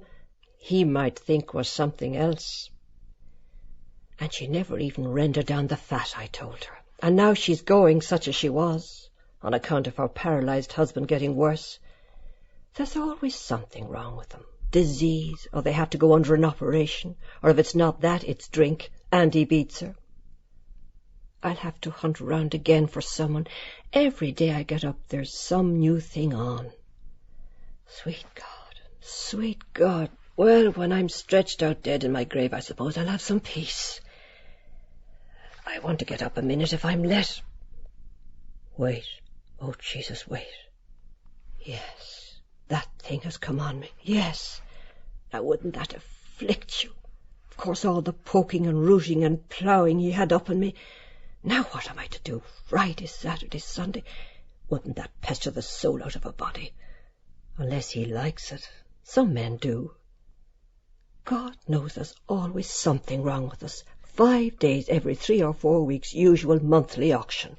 Isn't it simply sickening? That night it came on me like that, the one and only time we were in a box, that Michael Gunn gave him to see Mrs. Kendall and her husband at the Gaiety. Something he did about insurance for him, Drimney's. I was fit to be tied, though I wouldn't give in, with that gentleman of fashion staring down at me with his glasses, and him the other side of me talking about Spinoza and his soul. That's dead, I suppose, millions of years ago. I smiled the best I could, all in a swamp, leaning forward as if I was interested, having to sit it out then to the last tag. I won't forget that wife of Scarley in a hurry, supposed to be a fast play about adultery. That idiot in the gallery hissing the woman. "Adulteress!" he shouted. I suppose he went and had a woman in the next lane, running round all the back ways after to make up for it. I wish he had what I had, then he'd boo. I bet the cat itself is better off than us. Have we too much blood up on us, or what? Oh, patience above, it's pouring out of me like the sea. Anyhow, he didn't make me pregnant, as big as he is. I don't want to ruin the clean sheets. The clean linen I wore brought it on, too. Damn it, damn it. And they always want to see a stain on the bed to know you're a virgin for them. Oh, that's troubling them. They're such fools, too. You could be a widow or divorced 40 times over. A daub of red ink would do, or blackberry juice. No, that's too purply. Oh, Jamesy, let me up out of this poo, sweets of sin.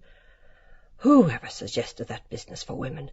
What between clothes and cooking and children, this damned old bed too jingling like the dickens. I suppose they could hear us away over the other side of the park, till I suggested to put the quilt on the floor, with the pillow under my bottom. I wonder, is it nicer in the day? I think it is. Easy. I think I'll cut all this hair off me there, scalding me. I might look like a young girl. Wouldn't he get the great suck in the next time he turned up my clothes on me? I'd give anything to see his face. Where's the chamber gone? Easy. I've a holy horror of it breaking under me after that old commode. I wonder, was I too heavy sitting on his knee? I made him sit on the easy chair purposely when I took off only my blouse and skirt first in the other room. He was so busy where he oughtn't to be, he never felt me.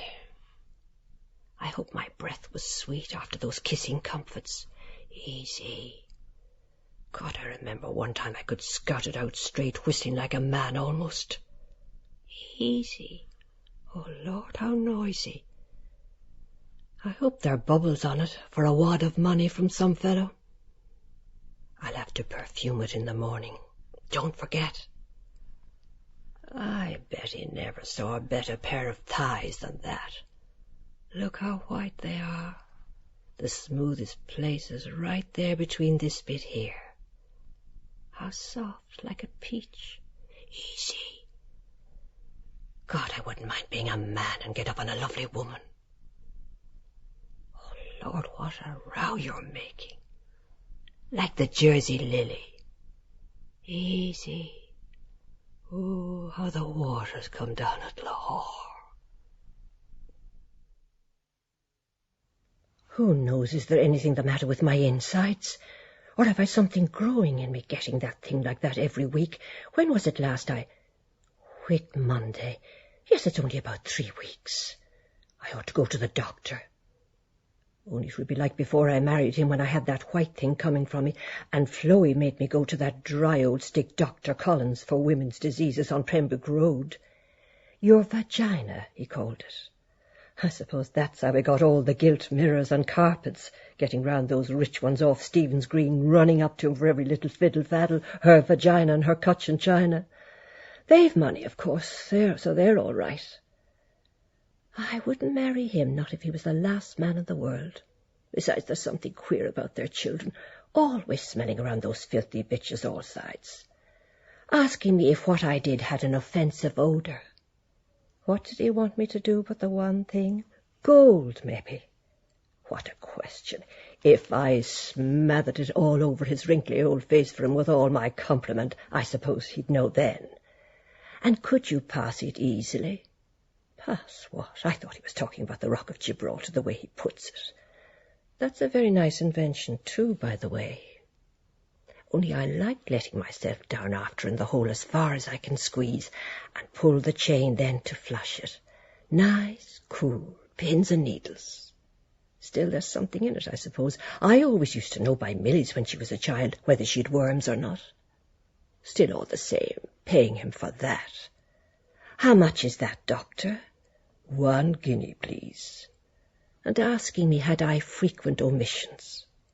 Where do those old fellas get all the words they have? Omissions. With his short-sighted eyes on me cocked sideways, I wouldn't trust him too far to give me chloroform or God knows what else. Still, I liked him when he sat down to write the thing out, frowning so severe, his nose intelligent like that. You be damned, you lying strap. Oh, anything, no matter who, except an idiot. He was clever enough to spot that, of course. That was all thinking of him and his mad, crazy letters. My precious one, everything connected with your glorious body, everything underlined, that comes from it is a thing of beauty and of joy forever.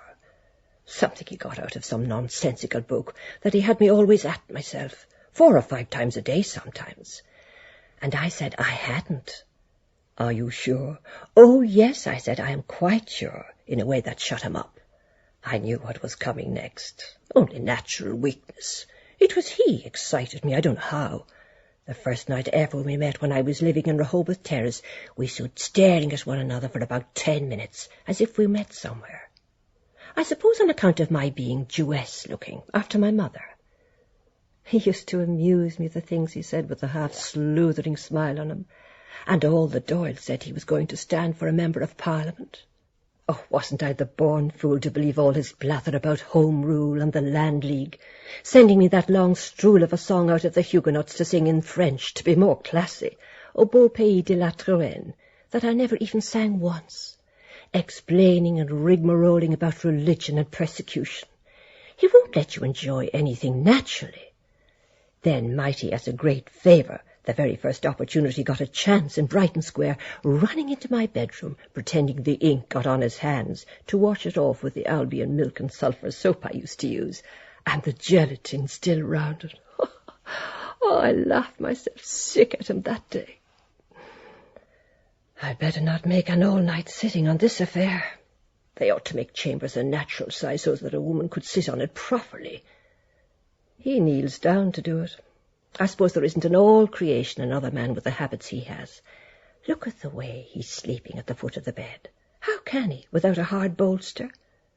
It's well he doesn't kick, or he might knock out all my teeth breathing with his hand on his nose, like that Indian god he took me to show one wet Sunday in the museum in Kildare Street, all yellow in a pinafore, lying on his side on his hand, with his 10 toes sticking out. That he said was a bigger religion than the Jews and our Lords both put together, all over Asia. Imitating him, as he's always imitating everybody, I suppose he used to sleep at the foot of the bed, too, with his big square feet up in his wife's mouth. Damn this stinking thing, anyway. Where's this those napkins are? Ah, yes, I know. I hope the old press doesn't creak. Ah, I knew it would. He's sleeping hard. Had a good time somewhere. Still, she must have given him great value for his money. Of course, he has to pay for it from her. All this nuisance of a thing. I hope they'll have something better for us in the other world. Tying ourselves up, God help us. That's all right for tonight. Now, the lumpy old jingly bed always reminds me of old Cohen. I suppose he'd scratched himself in it often enough. And he thinks Father bought it from Lord Napier that I used to admire when I was a little girl, because I told him. Easy, piano. Oh, I like my bed. God, here we are as bad as ever after 16 years. How many houses were we in at all? Raymond Terrace and Ontario Terrace and Lombard Street and Hollis Street. And he goes about whistling every time we're on the run again, his Huguenots or the Frogs' March, pretending to help the men with our 4 sticks of furniture. And then the City Arms Hotel. Worse and worse as Warden Daly. That charming place on the landing, always somebody inside praying, then leaving all their stinks after them, always know who was in there last every time.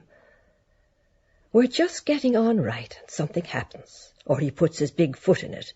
Toms and Healy's and Mr. Cuff's and Drimmy's. Either he's going to be run into prison over his old lottery tickets that was to be all our salvations, or he goes and gives impudence. We'll have him coming home with a sack soon out of the Freeman too, like the rest, on account of those Sinn Féin or the Freemasons. Then we'll see if the little man he showed me dribbling along in the wet all by himself round by Cody's Lane will give him much consolation, that he says is so capable and sincerely Irish. He is indeed, judging by the sincerity of the trousers I saw on him. Wait. There's George's church bells. Wait. 3/4 the hour. Wait. 2 o'clock. Well, that's a nice hour of the night for him to be coming home at to anybody, climbing down into the area. If anybody saw him.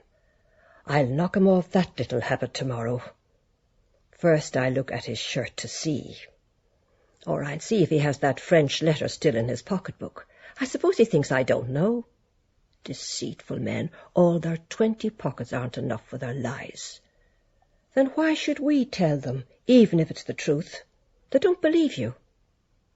Then tucked up in bed, like those babies in the aristocrat's masterpiece he brought me another time, as if we hadn't enough of that in real life without some old aristocrat or whatever his name is disgusting you more with those rotten pictures.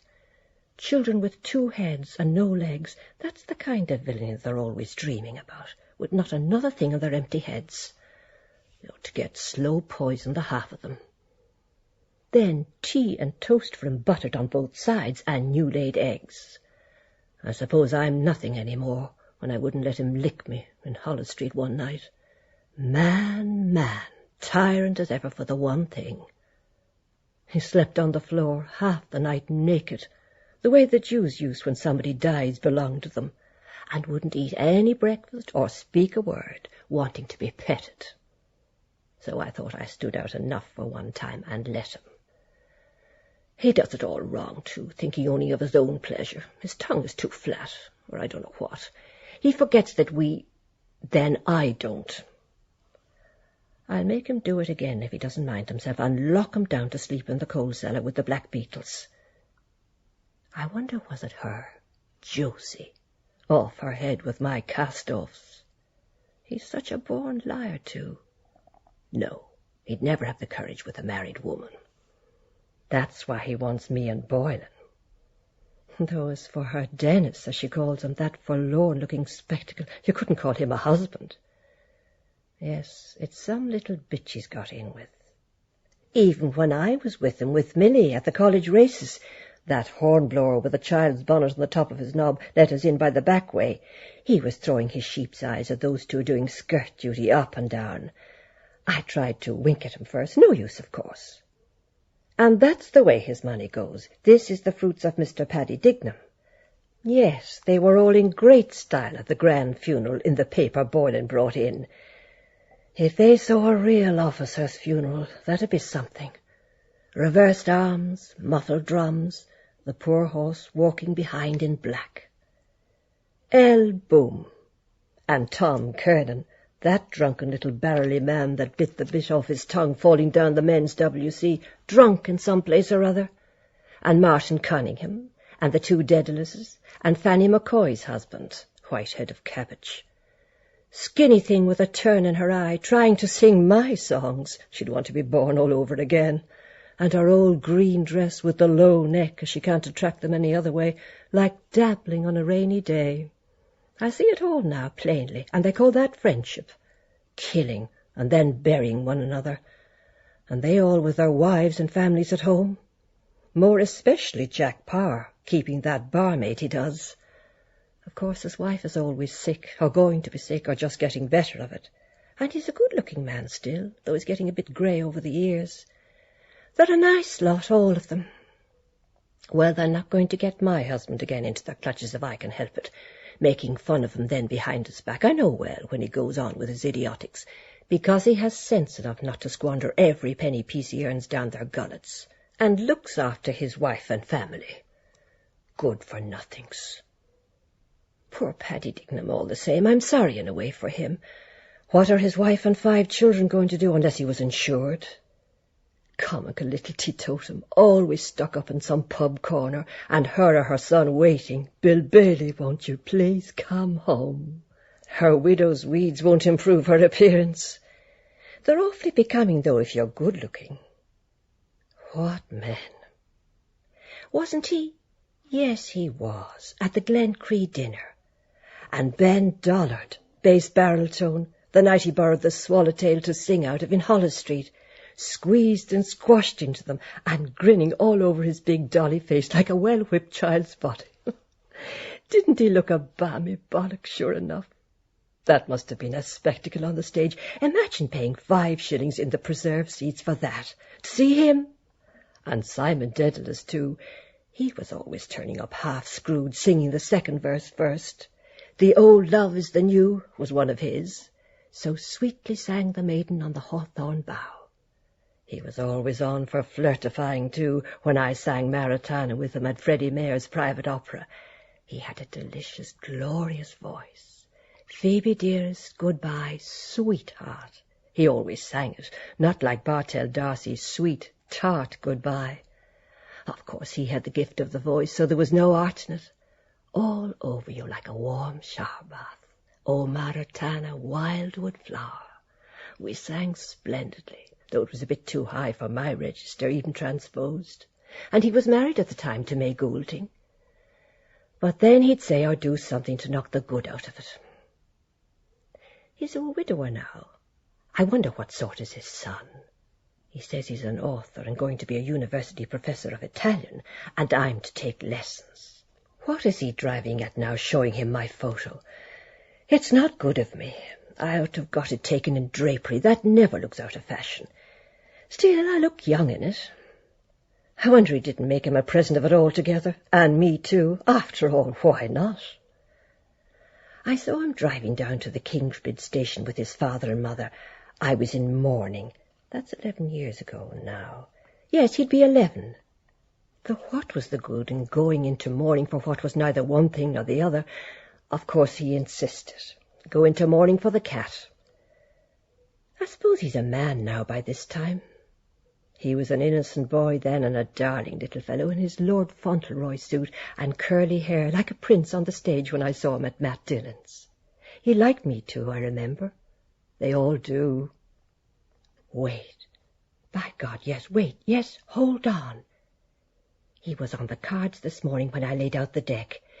Union with a young stranger, neither dark nor fair, you met before. I thought it meant him, but he's no chicken nor a stranger either. Besides, my face was turned the other way. What was the 7th card after that? The 10 of spades for a journey by land. Then there was a letter on its way, and scandals too. The 3 queens and the 8 of diamonds for a rise in society. Yes, wait, it all came out, and 2 red 8s for new garments. Look at that. And didn't I dream something too? Yes, there was something about poetry in it. I hope he hasn't long, greasy hair hanging into his eyes or standing up like a Red Indian. What do they go about like that for, only getting themselves and the poetry laughed at? I always liked poetry when I was a girl. First I thought he was a poet like Byron, and not an ounce of it in his composition. I thought he was quite different. I wonder, is he too young? He's about... Wait. 88 I was married. 88. Millie is 15 yesterday. 89. What age was he then at Dillon's? 5 or 6 about. 88. I suppose he's 20 or more. I'm not too old for him if he's 23 or 24. I hope he's not that stuck-up university student sort. No. Otherwise, he wouldn't go sitting down in the old kitchen with him, taking Eps's cocoa and talking. Of course, he pretended to understand it all. Probably told him he was out of Trinity College. He's very young to be a professor. I hope he's not a professor like Goodwin was. He was a patent professor of John Jemison. They all write about some woman in their poetry. Well, I suppose he won't find many like me, where softly sighs of love the light guitar, where poetry's in the air, the blue sea, and the moon shining so beautifully coming back on the night boat from Tarifa, the lighthouse at Europa Point. The guitar that fellow played was so expressive. Will I never go back there again? All new faces. 2 glancing eyes, a lattice head. I'll sing that for him. They're my eyes, if he's anything of a poet. 2 eyes as darkly bright as love's own star. Aren't those beautiful words? As love's young star. It'll be a change, the Lord knows, to have an intelligent person to talk to about yourself. Not always listening to him and Billy Prescott's ad and Keyes's ad and Tom the Devil's ad. Then, if anything goes wrong in their business, we have to suffer. I'm sure he's very distinguished. I'd like to meet a man like that. God, not those other ruck. Besides, he's young. Those fine young men I could see down in Margate Strand bathing place from the side of the rock, standing up in the sun naked like a god or something, and then plunging into the sea with them. Why aren't all men like that? There'd be some consolation for a woman, like that lovely little statue he bought. I could look at him all day long, curly head and his shoulders, his finger up for you to listen. There's real beauty and poetry for you. I often felt I wanted to kiss him all over, also his lovely young cock, there, so simply. I wouldn't mind taking him in my mouth if nobody was looking, as if it was asking you to suck it, so clean and white he looked with his boyish face. I would too in half a minute, even if some of it went down. What is it, only gruel or the dew? There's no danger. Besides, he'd be so clean. Compared with those pigs of men, I suppose never dream of washing it from one year's end to the other, the most of them. Only that's what gives the women the moustaches. I'm sure it'll be grand if I can only get in with a handsome young poet at my age. I'll throw them the first thing in the morning till I see if the wish card comes out. Or I'll try pairing the lady herself and see if he comes out.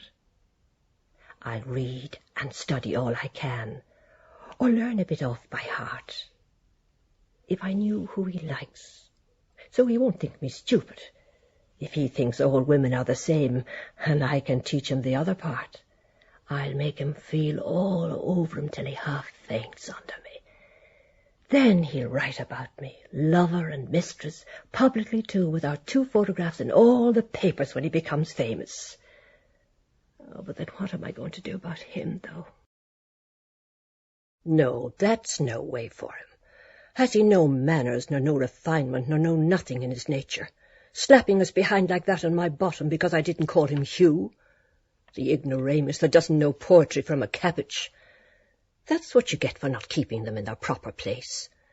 pulling off his shoes and trousers there on the chair before me, so barefaced, without even asking permission, and standing out that vulgar way in the half of a shirt they wear, to be admired, like a priest or a butcher or those old hypocrites in the time of Julius Caesar. Of course he's right enough in his way to pass the time as a joke. She might as well be in bed with what? With a lion? God, I'm sure he'd have something better to say for himself, an old lion would. Oh, well, I suppose it's because they were so plump and tempting in my short petticoat he couldn't resist. They excite myself sometimes. It's well for men, all the amount of pleasure they get off a woman's body. We're so round and white for them always. I wished I was one myself for a change, just to try with that thing they have swelling up on you so hard, and at the same time so soft when you touch it.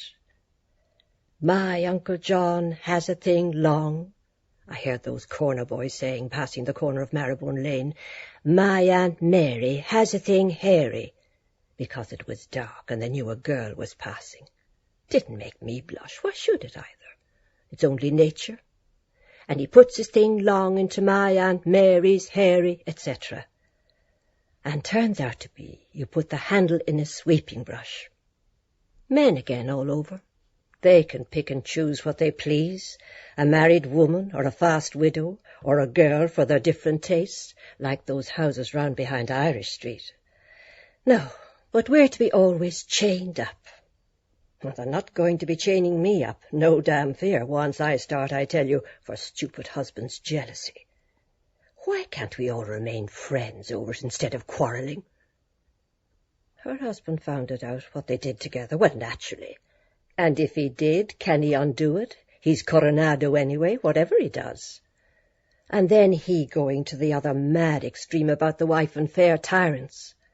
Of course the man never even casts a second thought on the husband, or wife either. It's the woman he wants, and he gets her.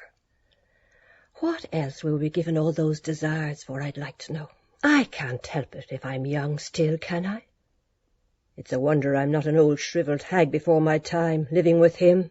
So cold, never embracing me except sometimes when he's asleep, the wrong end of me, not knowing, I suppose, who he has.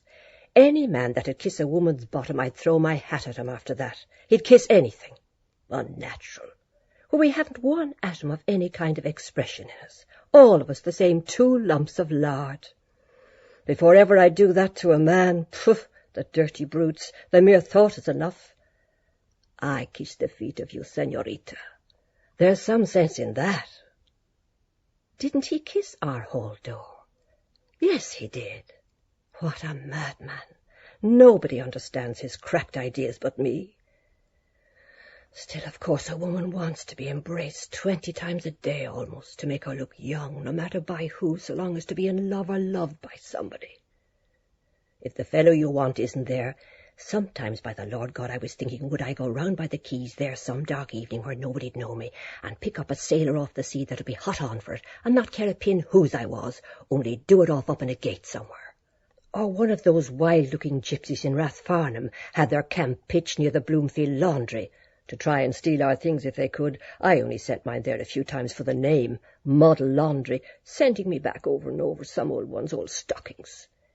That blackguard-looking fellow with the fine eyes, peeling a switch, attack me in the dark and ride me up against the wall without a word. Or a murderer. Anybody. What they do themselves, the fine gentlemen in their silk hats. That K.C. lives up somewhere this way, coming out of Hardwick Lane, the night he gave us the fish supper on account of winning over the boxing match. Of course, it was for me he gave it. I knew him by his gaiters and the walk, and when I turned round a minute after just to see, there was a woman after coming out of it too, some filthy prostitute. Then he goes home to his wife after that. Only I suppose the half of those sailors are rotten again with disease. Oh, move over your big carcass out of that for the love of Mike. Listen to him. The winds that waft my sighs to thee, so well he may sleep and sigh, the great suggester Don Poldo de la Flora. If he knew how he came out on the cards this morning, he'd have something to sigh for. A dark man in some perplexity, between 2 sevens too, in prison, for Lord knows what he does that I don't know. And I'm to be slouching around down in the kitchen to get his lordship his breakfast while he's rolled up like a mummy. Will I, indeed? Did you ever see me running? I'd just like to see myself at it. Show them attention, and they treat you like dirt. I don't care what anybody says. It'd be much better for the world to be governed by the women in it. You wouldn't see women going and killing one another and slaughtering. When do you ever see women rolling around drunk like they do? Or gambling every penny they have and losing it on horses? Yes, because a woman, whatever she does, she knows where to stop. Sure, they wouldn't be in the world at all only for us. They don't know what it is to be a woman and a mother. How could they? Where would they, all of them, be if they hadn't all a mother to look after them? What I never had. That's why I suppose he's running wild now out at night away from his books and studies and not living at home on account of the usual rowy house, I suppose. Well, it's a poor case that those that have a fine son like that, they're not satisfied.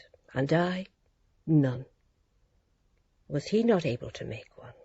It wasn't my fault we came together when I was watching the 2 dogs up and her behind in the middle of the naked street. That disheartened me altogether. I suppose I oughtn't to have buried him in that little woolly jacket I knitted, crying as I was, but give it to some poor child. But I knew well I'd never have another. Our first death, too, it was. We were never the same since. Oh, I'm not going to think myself into the glooms about that any more. I wonder why he wouldn't stay the night. I felt all the time it was somebody strange he brought in, instead of roving around the city meeting God knows who, night walkers and pickpockets. His poor mother wouldn't like that if she was alive. Ruining himself for life, perhaps. Still, it's a lovely hour, so silent. I used to love coming home after dances, the air of the night. They've friends they can talk to. We've none. Either he wants what he won't get, or it's some woman ready to stick her knife in you. I hate that in women. No wonder they treat us the way they do. We are a dreadful lot of bitches. I suppose it's all the troubles we have makes us so snappy. I'm not like that. He could easily have slept in there on the sofa in the other room. I suppose he was as shy as a boy, he being so young, hardly 20, of me in the next room. He'd have heard me on the chamber. Ah, what harm? Daedalus, I wonder. It's like those names in Gibraltar. Della Paz, Della Grazia. They had the devil's queer names there. Father Vial Plana of Santa Maria, that gave me the rosary. Rosales y O'Reilly in the Calle Las Siete.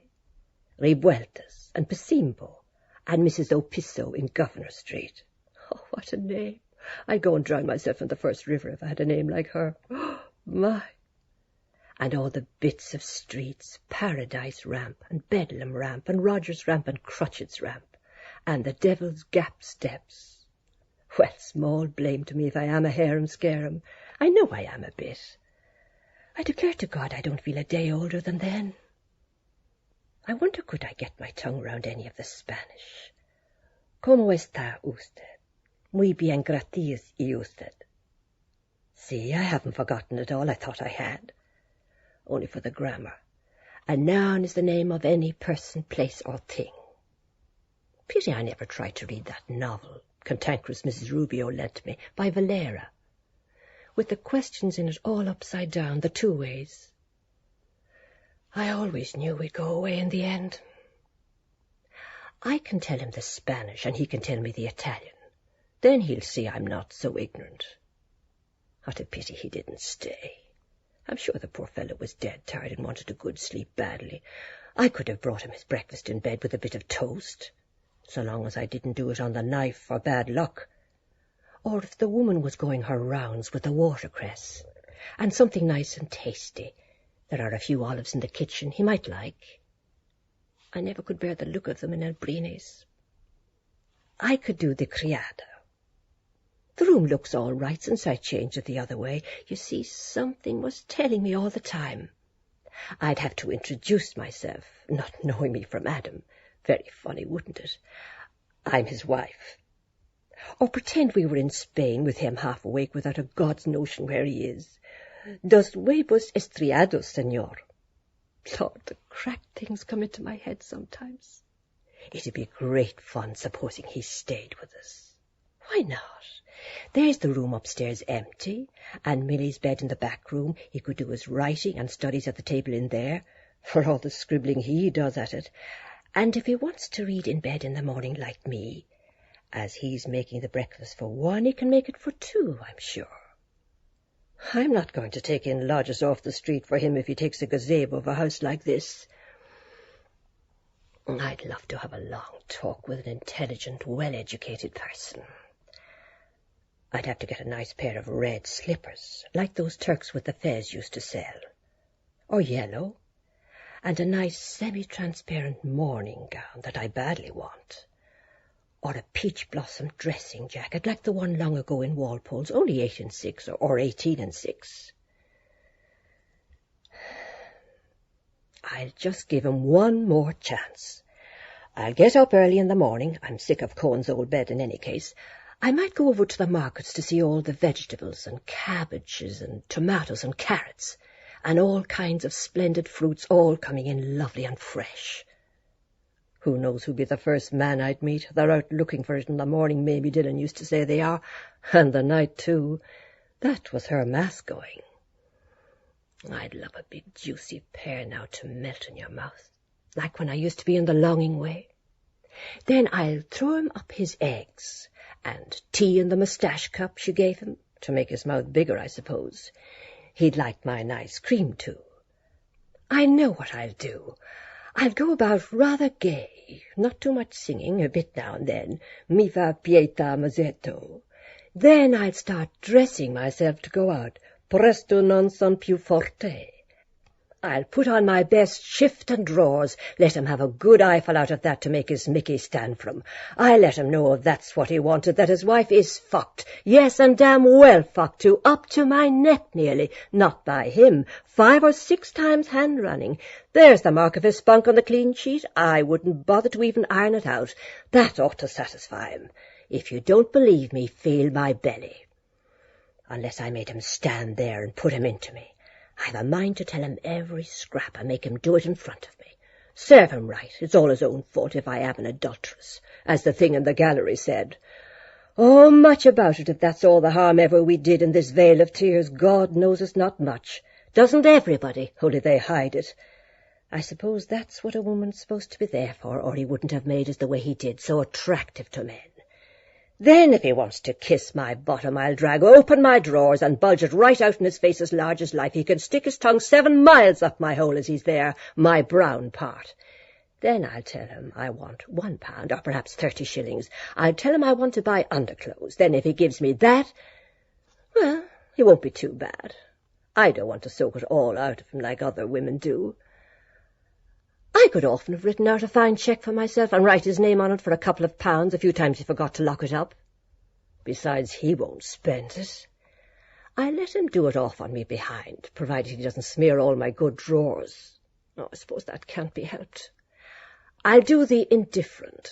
1 or 2 questions. I'll know by the answers. When he's like that, he can't keep a thing back. I know every turn in him. I'll tighten my bottom well and let out a few smutty words, smell rump or lick my shit, or the first mad thing comes into my head. Then I'll suggest about, yes, oh, wait now, sonny, my turn is coming. I'll be quite gay and friendly over it. But I was forgetting this bloody pest of a thing. Pooh. You wouldn't know which, to laugh or cry, were such a mixture of plum and apple. No, I'll have to wear the old things. So much the better. It'll be more pointed. He'll never know whether he did it or not. There, that's good enough for you. Any old thing at all. Then I'll wipe him off just like a business, his omission. Then I'll go out. I'll have him eyeing up at the ceiling. Where is she gone now? Make him want me. That's the only way.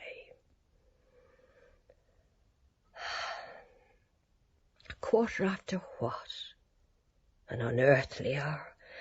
I suppose they're just getting up in China now, combing out their pigtails for the day. We'll soon have the nuns ringing the Angelus. They've nobody coming in to spoil their sleep, except an odd priest or two for his night office. The alarm clock next door at cockshout clattering the brains out of itself. Let me see if I can doze off. 1, 2, 3, 4, 5. What kind of flowers are those they invented, like the stars? The wallpaper in Lombard Street was much nicer. The apron he gave me was like that, something, only I only wore it twice. Better lower this lamp and try again, so as I can get up early. I'll go to Lamb's there beside Finlater's and get them to send us some flowers to put about the place in case he brings them home tomorrow. Today, I mean. No, Friday's an unlucky day. First, I want to do the place up. Some way the dust grows in it, I think, while I'm asleep. Then we can have music and cigarettes. I can accompany him. Oh, first I must clean the keys of the piano with milk. What'll I wear? Shall I wear a white rose? Or those fairy cakes in Lipton's? I love the smell of a rich big shop. At 7 halfpenny a pound. Or the other ones with the cherries in them and the pinky sugar, 11 a couple of pounds. Of course, a nice plant for the middle of the table. I'd get that cheaper in... Wait, where's this? I saw them not long ago. I love flowers. I'd love to have the whole place swimming in roses. God of heaven, there's nothing like nature. The wild mountains, then the sea and the waves rushing. Then the beautiful country with fields of oats and wheat and all kinds of things, and all the fine cattle going about that would do your heart good to see. Rivers and lakes and flowers, all sorts of shapes and smells and colours, springing up even out of the ditches, primroses and violets. Nature it is. As for them saying there's no God, I wouldn't give a snap of my 2 fingers for all their learning. Why don't they go and create something? I often asked him. Atheists, or whatever they call themselves, go and wash the cobbles off themselves first. Then they go howling for the priest and they dying. And why? Why? Because they're afraid of hell on account of their bad conscience. Ah, yes, I know them well. Who was the first person in the universe before there was anybody that made it all? Who? Ah, that they don't know. Neither do I, so there you are. They might as well try to stop the sun from rising tomorrow. The sun shines for you, he said, the day we were lying among the rhododendrons on Howth Head, in the grey tweed suit and his straw hat, the day I got him to propose to me. Yes, first I gave him the bit of seed cake out of my mouth, and it was leap year like now. Yes, 16 years ago. My God, after that long kiss I near lost my breath. Yes, he said, I was a flower of the mountain. Yes, so we are, flowers, all a woman's body. Yes, that was the one true thing he said in his life, and the sun shines for you today. Yes, that was why I liked him, because I saw he understood or felt what a woman is, and I knew I could always get round him, and I gave him all the pleasure I could, leading him on till he asked me to say yes. And I wouldn't answer first, only looked out over the sea and the sky. I was thinking of so many things he didn't know of. Mulvey and Mr. Stanhope and Hester and Father and old Captain Groves and the sailors playing All Birds Fly and I Say Stoop and washing up dishes, they called it, on the pier, and the sentry in front of the governor's house with the thing round his white helmet, poor devil, half roasted, and the Spanish girls laughing in their shawls and their tall combs, and the auctions in the morning, the Greeks and the Jews and the Arabs and the devil knows who else from all the ends of Europe, and Duke Street and the Fowl Market all clucking outside Lobby Sharon's, and the poor donkeys slipping half asleep, and the vague fellows in the cloaks asleep in the shade on the steps, and the big wheels of the carts, of the bulls, and the old castle thousands of years old. Yes, and those handsome Moors all in white, and turbans like kings, asking you to sit down in the little bit of a shop, and Rhonda with the old windows of the posadas, glancing eyes a lattice hid for her lover to kiss, the iron and the wine shops half open at night, and the castanets, and the night we missed the boat at Algeciras, the watchman going about serene with his lamp, and oh, that awful deep down torrent, oh, and the sea, crimson, sometimes like fire, and the glorious sunsets, and the fig trees in the Alameda Gardens, yes, and all the queer little streets and pink and blue and yellow houses, and the rose gardens and the jessamine and the geraniums and cactuses, and Gibraltar as a girl where I was a flower of the mountain, yes, when I put the rose in my hair like the Andalusian girls used, or shall I wear red? Yes, and how he kissed me under the Moorish wall, and I thought, well him as another, and then I asked him with my eyes to ask again, yes, and then he asked me, would I? Yes, to say yes, my mountain flower. And first I put my arms round him, yes, and drew him down to me so he could feel my breasts all perfume, yes, and his heart was going like mad. Yes, I said, yes, I will, yes.